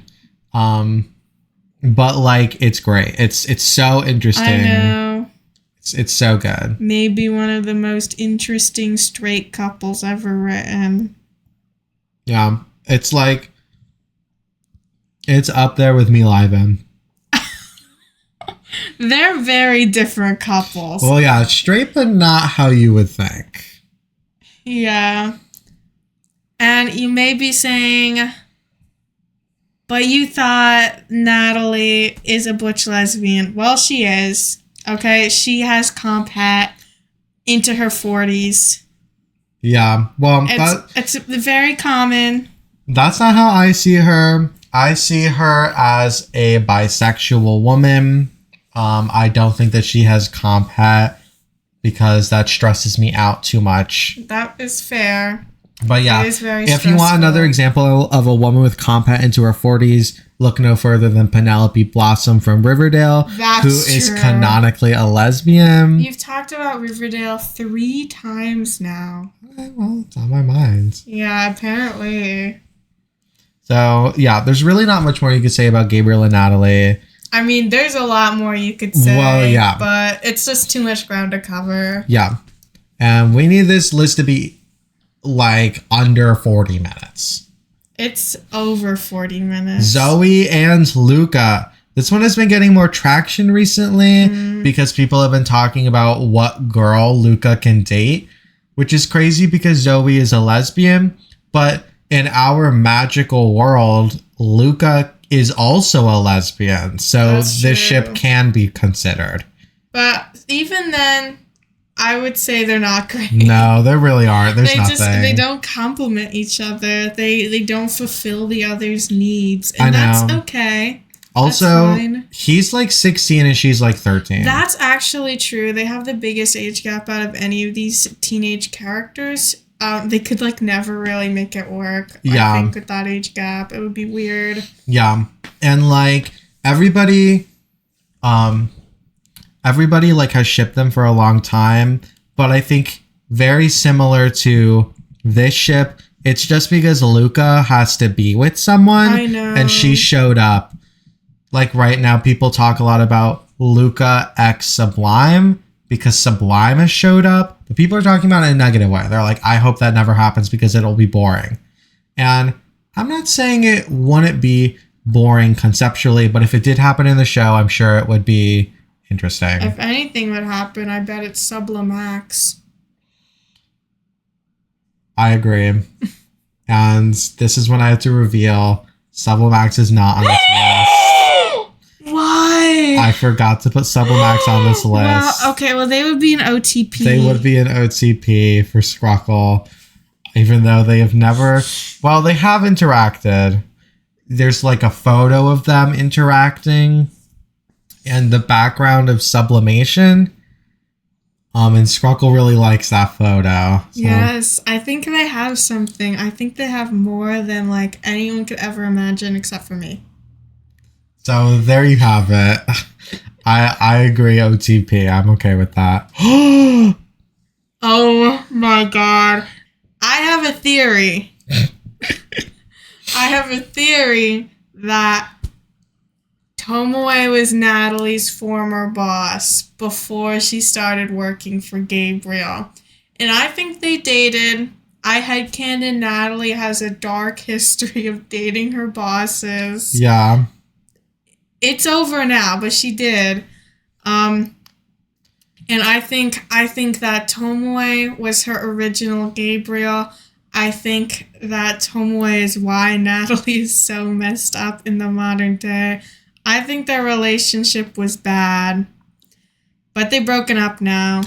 However, they do still have a darkness between them because, unfortunately, whenever a new chapter of Poppy Playtime comes out, Tomoe will email Nathalie and make Nathalie play the game for her and describe every little detail of what's going on so that Tomoe can write notes for her own very similar Poppy Playtime-like game.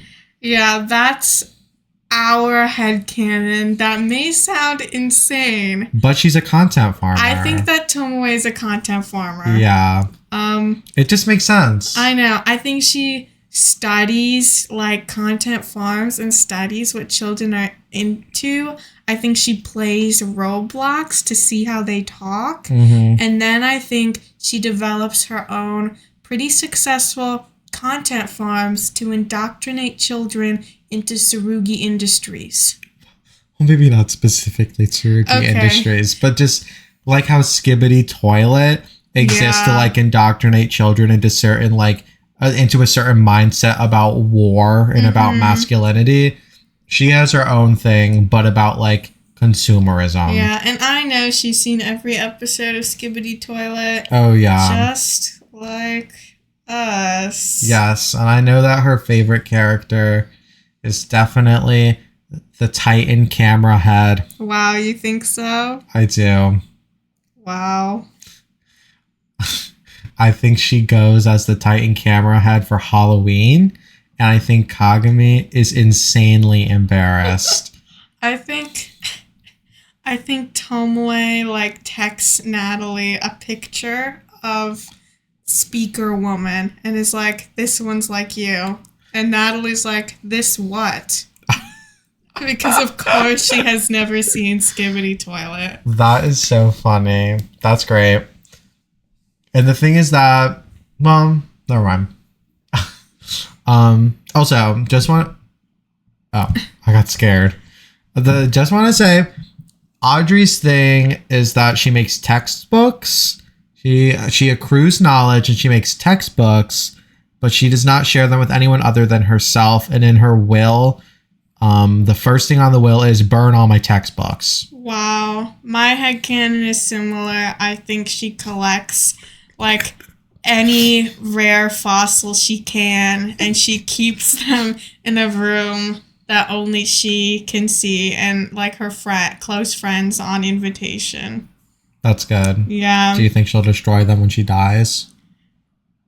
No, but I think she'll give them to someone else with the same values. I think she has picked another collector and put them in her will. Interesting. Yeah. That is similar to my headcanon. Yeah. Comment your Audrey headcanons below. We were talking about this one a little bit earlier. Toxic but compelling. Yeah. Alya x Lila. Yeah. In season 3, Lila has this big goal of trying to like break up Marinette's life. And she specifically tries to go after Adrien, and it doesn't really work out because Adrien isn't really like into her or anything. Obviously, you know how the story goes, but I think that she would go for Alya. I think she would try to date Alya.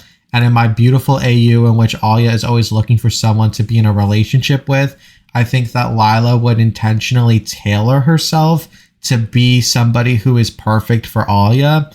And I think there would be big drama in season 3 because Alya is dating someone toxic. Yeah. And then it's like drama because Alya wants to feel secure in her identity. So she's like really resistant to the idea that Lila is like a toxic partner. But she is. And then they break up at the end of the season. Yeah. Lila is like a stalker. So she's seen all of Alya's blog posts. Mm-hmm. She's like looked into her windows to see her living room with her family. She knows everything about her that she possibly could. Yeah. And she's read her fan fiction posted online under a different name. Oh, definitely. So, yeah, I think that should happen. I kind of can't believe it didn't happen. I know. Even though, of course, it didn't. There's so many, like, even just friendships, opportunities with Alya that they could have taken. I know. With Lila and with Kagami that they just didn't. And with Adrien. I think Alya and Adrien should be, like, really close friends. Yeah, Alya is, like, implicitly friends with, like, all of the girls. But she only has a real relationship with, like, Marinette, Nino, and her family. Yeah. But not her beautiful parents. I know. God, her parents. Next. Why aren't her parents on this list? I'm sorry. It's okay. You just forgot some people. Next is Marianne x Wong. Maybe we could put them in great. I don't know. They're great. Listen, I think Marianne is a trans woman and Wong Fu is a trans man, and they're both like over 100 years old and really happy about it. Yeah, I'm like so neutral on them. They kind of like, I wouldn't say ruin, but they never like really fully actualize Wong's character. I know. Nobody really thinks about him anymore. It was supposed to be a really big deal that he like stopped being in the show, but it kind of wasn't. I know. I don't even feel his absence, which makes me really sad. Yeah. It's like Chloe left the show. The old Chloe left the show at the same time. And I do feel her absence even now. Mm-hmm. But like Wong, it's just like, who even is that? That guy from the first episode? I know. Yeah, it's just, I wish I could care about them. I truly don't. Sorry.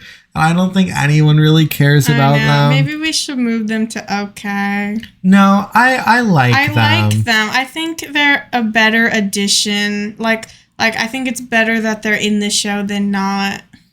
I like them more than all the okay ships. The okay ships are like ships that I don't like but don't have a problem with, but I like them. Yeah, I like them too. I think they should be in great. Right alongside Aglae and Rose. Yep. Basically the same characters. We don't know who Aglae is. We're really getting down to the last few. I'm scared. I'm scared. Next is Luka and Adrien. put them in, like, not great. They don't really they have any chemistry. Unfortunately, the reason why I don't like this ship is out of spite. Yeah, like, I would put them in okay if they weren't so popular simply because they're both, like, hot boys. Yeah, well, they're both conventionally attractive they're, like, skinny, boys. pale boys with green and blue eyes. Wow. Yeah. It's just I respect people who like boys, but I think it's a little bit annoying that this is such like a pervasive ship when for the most part they have like no interaction. I know. Mean Doctor X the pharmacist. And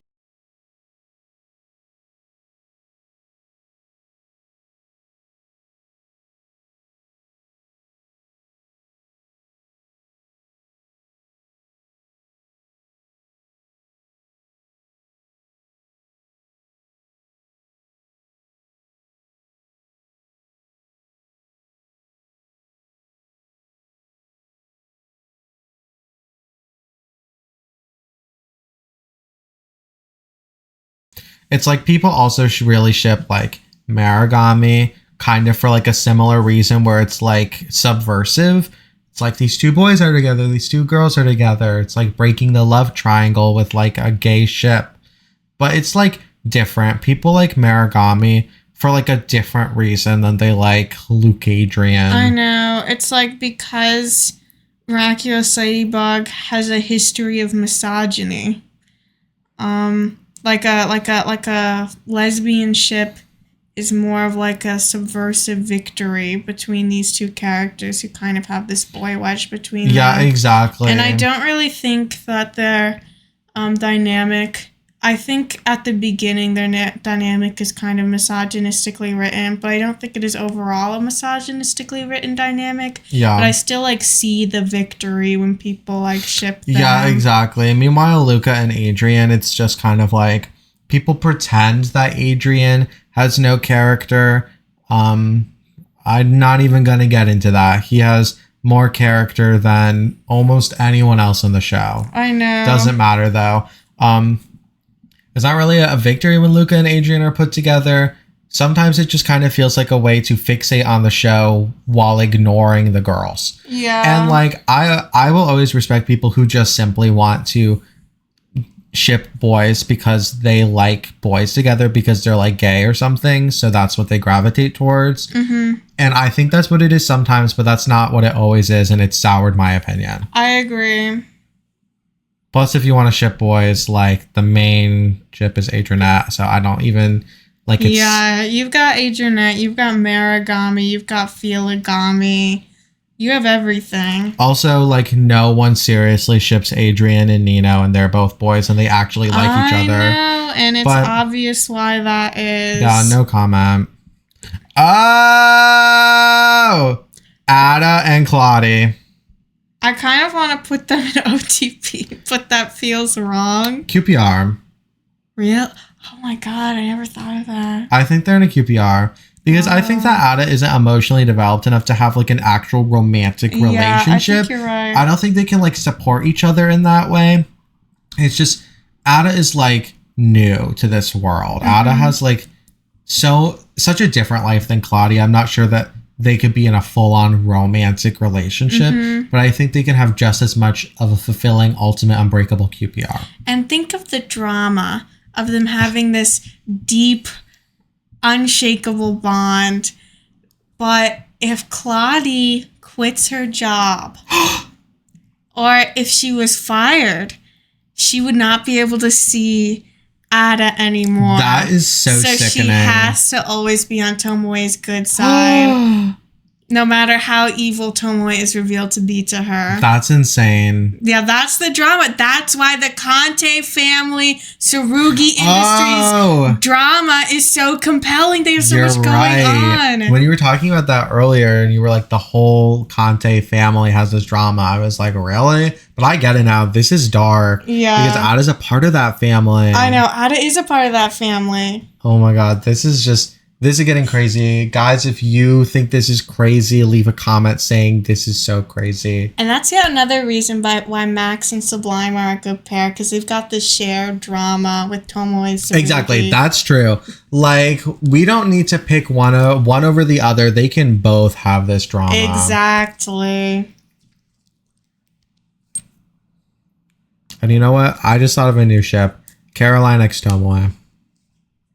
That's crazy. And that's crazy. That is so dramatic and dark. I know. Oh my God. Like, I'm not into the idea of Caroline being evil, but if she was, she would date Tomoe. Yeah. And if she wanted to stop being evil, she would have to break up with Tomoe. And she is their sponsor. Oh my God. More drama. Gay male fling with Gabriel and Caroline. Wow. Oh my God. Tomoe is like rounding up everyone with red pants. She really is. Rounding them up with a lasso. Oh my God. Yeah. Hashtag Western. Okay. Next is this one's just toxic. If you think that they are both gay men, then I think that they have had a fling. Yeah. But I just not a fan of this one. To me, this is creepy. I think they both don't see each other as human. Yeah, for sure. They really don't.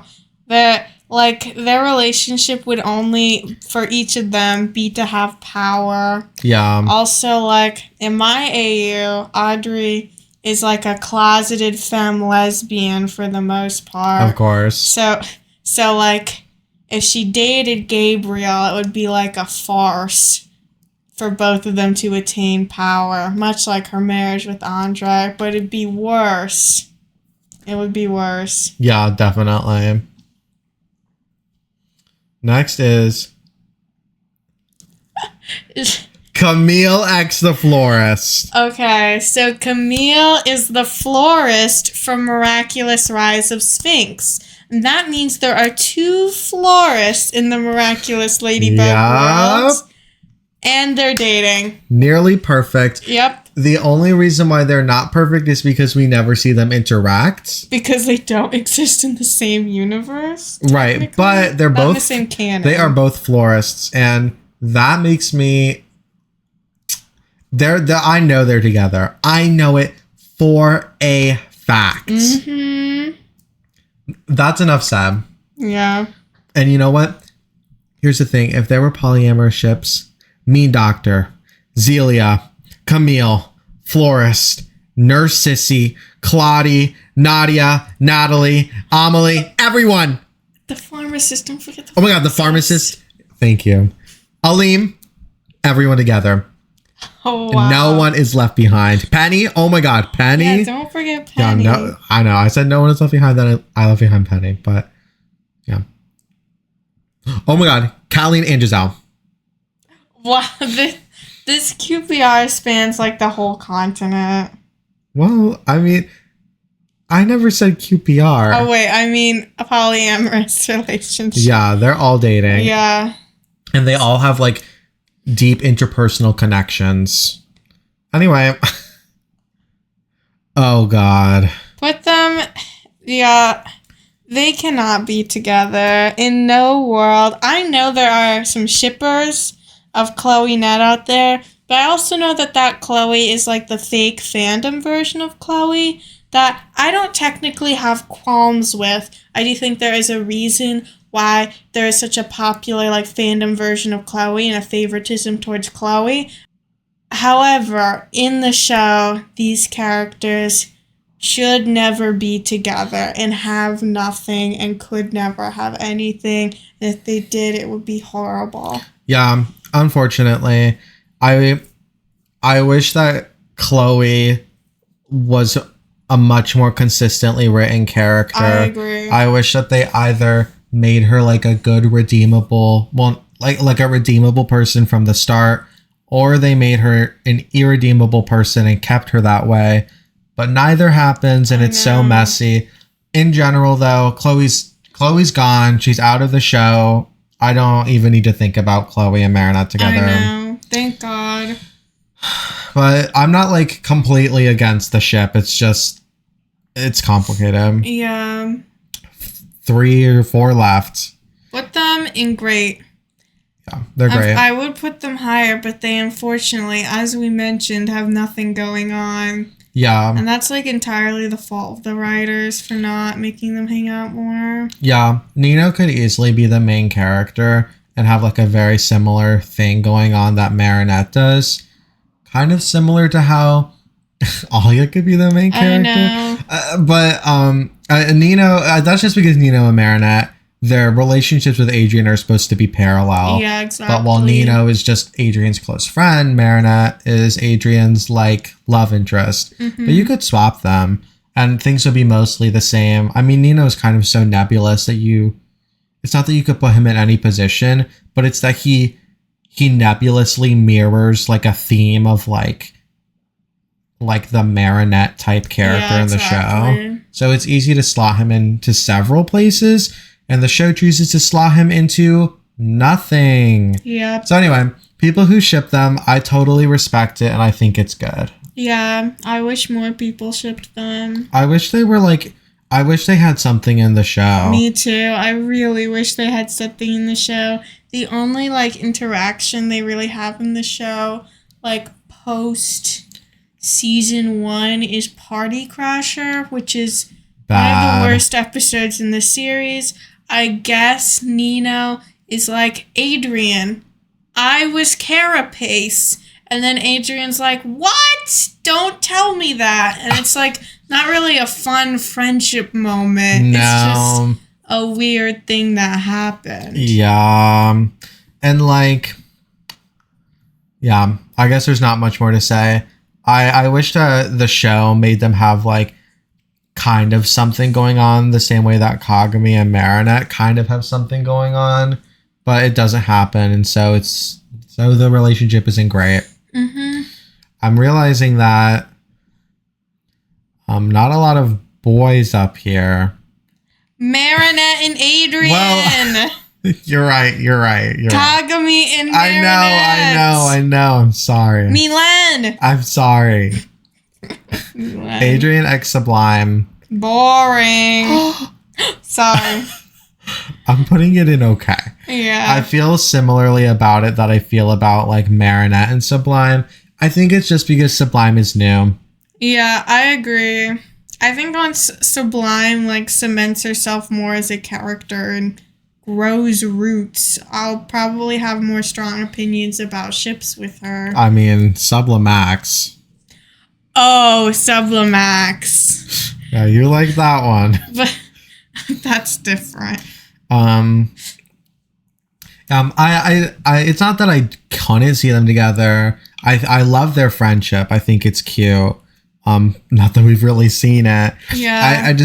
I don't know Sublime well enough. But what's so compelling about their friendship is that it is a friendship. It's like a friendship That's true. Adrien chose to make himself. Exactly. It's like good character growth for him. If it were a romance, I think it would be just a little bit less compelling. Yeah, like romance implies this like deep attraction. Romance is like, at least in like shows, at least in Miraculous Ladybug, romance is this like force inside of you that pulls you out of your comfort zone. Mm-hmm. Friendship is more of like a choice. It's something you have to put a little bit more active work into feeling. I also think it's good for Adrien to have female friends that he's close with that are not romantic interests. Yeah. Because all of his female friends that he's close with have been romantic interests or are. Yeah, exactly. So yeah, I think they have a good friendship, but I don't see much more than that. Okay, 2 more. Marichat. This is the only other like this one like superhero Put one. them in not great. The show has like debunked. No, toxic. Oh yeah, toxic. That's true. The show has like debunked this. Like Adrien does not want this relationship to happen. He does not see it as equal. And obviously we know that it is literally not unequal, but if even one member of this party feels that way, it's not an appropriate relationship. Exactly. Like, I'm putting it in toxic but compelling because I do think it's very interesting. Do you agree? Yeah, I agree. I like that it's explored in the show, and I really like the way it's explored in the show because this is a ship that is very popular among fans, even today.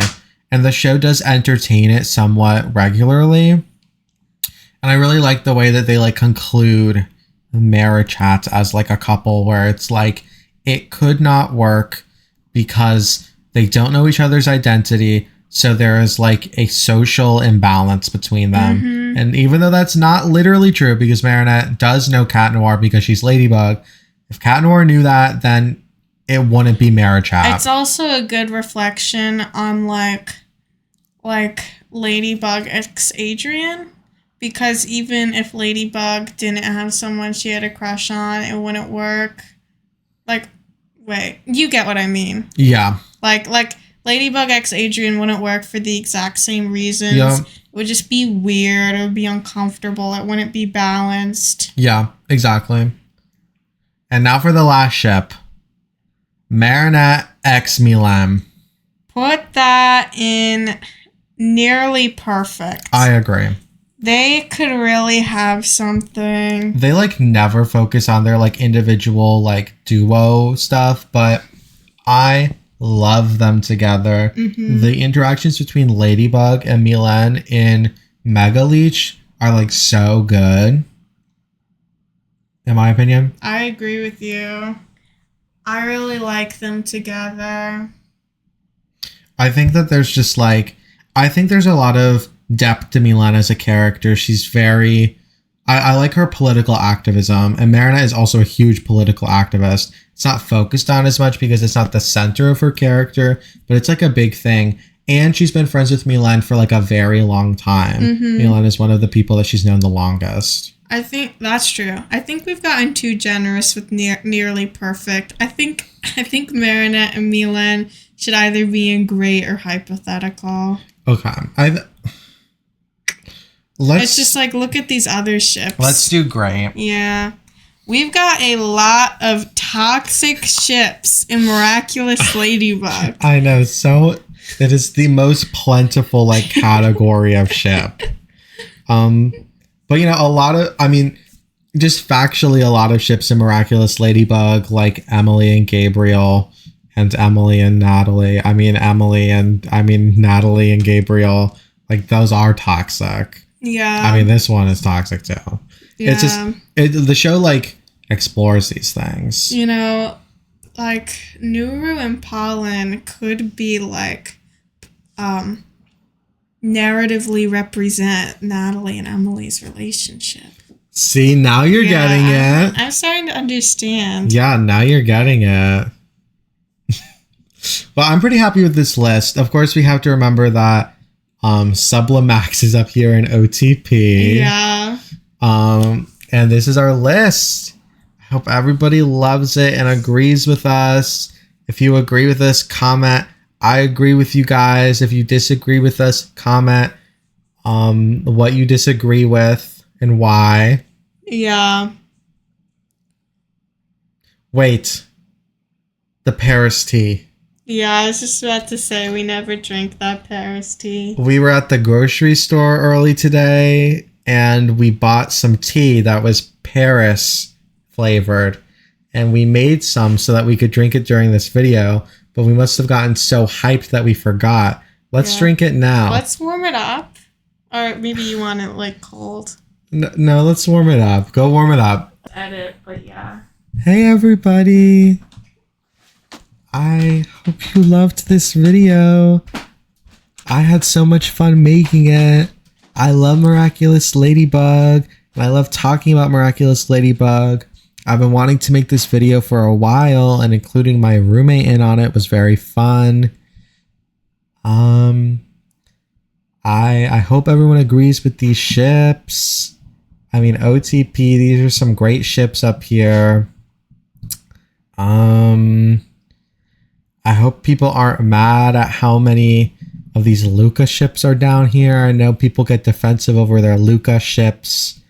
I just want to say I support everyone. I support everyone at all their ships. I love it. I love that people talk about the show and enjoy the show in their own way. And even if I don't like a ship, that doesn't mean it's not good. That just means I have a problem with it and it's not for me. And even if I have a problem with you, you don't stop being you. I actually heard this great song. You are beautiful no matter what they say. Words can bring you down. And I think that really applies to this situation because never let words bring you down. Anyway, we should say the flavor of the tea. Well, we already said Paris. That's not a real flavor. Hey, everybody. We're back with our Paris tea. Yup. The tea has many flavors. Yeah, what are they? Vanilla, blackcurrant, bergamot, and caramel, which is very exciting. Yeah. Never had this type of tea. Let's both take a big sip. It's good. Oh my god. I'm sorry.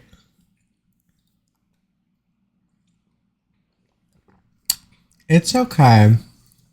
I like it. It's got many different flavors. It's like alright. If it tastes a little bit too artificial for me. That makes sense. I mean, it's from Paris, and Well, it's not from Paris. Marinette drinks this every day. No. I know that Felix and Amelie are drinking this when they move to Paris and Vampagami. I don't know what makes this Parisian. I'm sure it's French in some way. It's like very okay. I was expecting it to be a more bold flavor. Not that I needed it to be bold, but it's mild and also kind of artificial. Well, the package says it has a mild flavor and is mostly aromatic. Maybe if you read the package like me, you would have known that. Okay, well, yeah, I was just excited that it's Paris. I think it's like a nice, soothing cup of tea. Yeah, it's alright. I'll have more of it. I'm not like trying to complain too much. Yeah. I was singing earlier. Do you want to sing a song? No, I don't need to sing a song, but thank you for boosting my voice. My voice. That makes me dysphoric.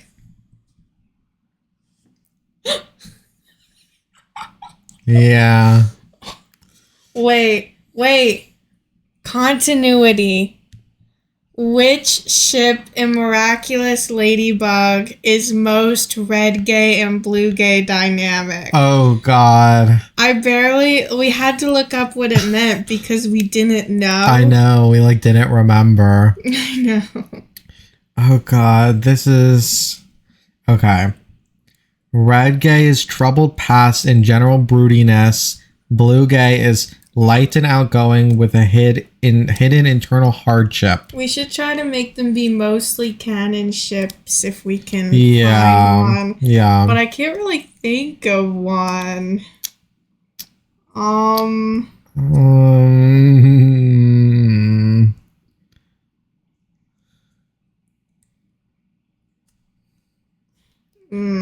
This is really hard. I know.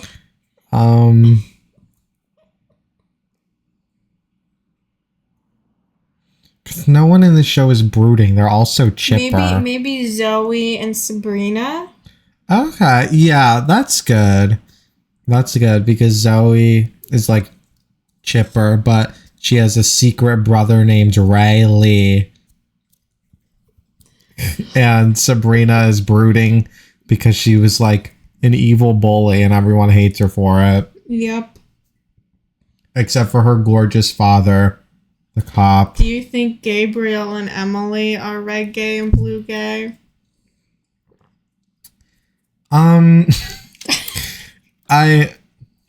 know they're a straight couple, but they're not straight individuals as far as I'm concerned. Yeah, I think they're red gay and blue gay because is the red one the brooding one? Yeah. Yeah, Gabriel is brooding and all red, and Amelie is like, "Hello, I love to live," but she like doesn't really. Yeah. Yeah, that's good.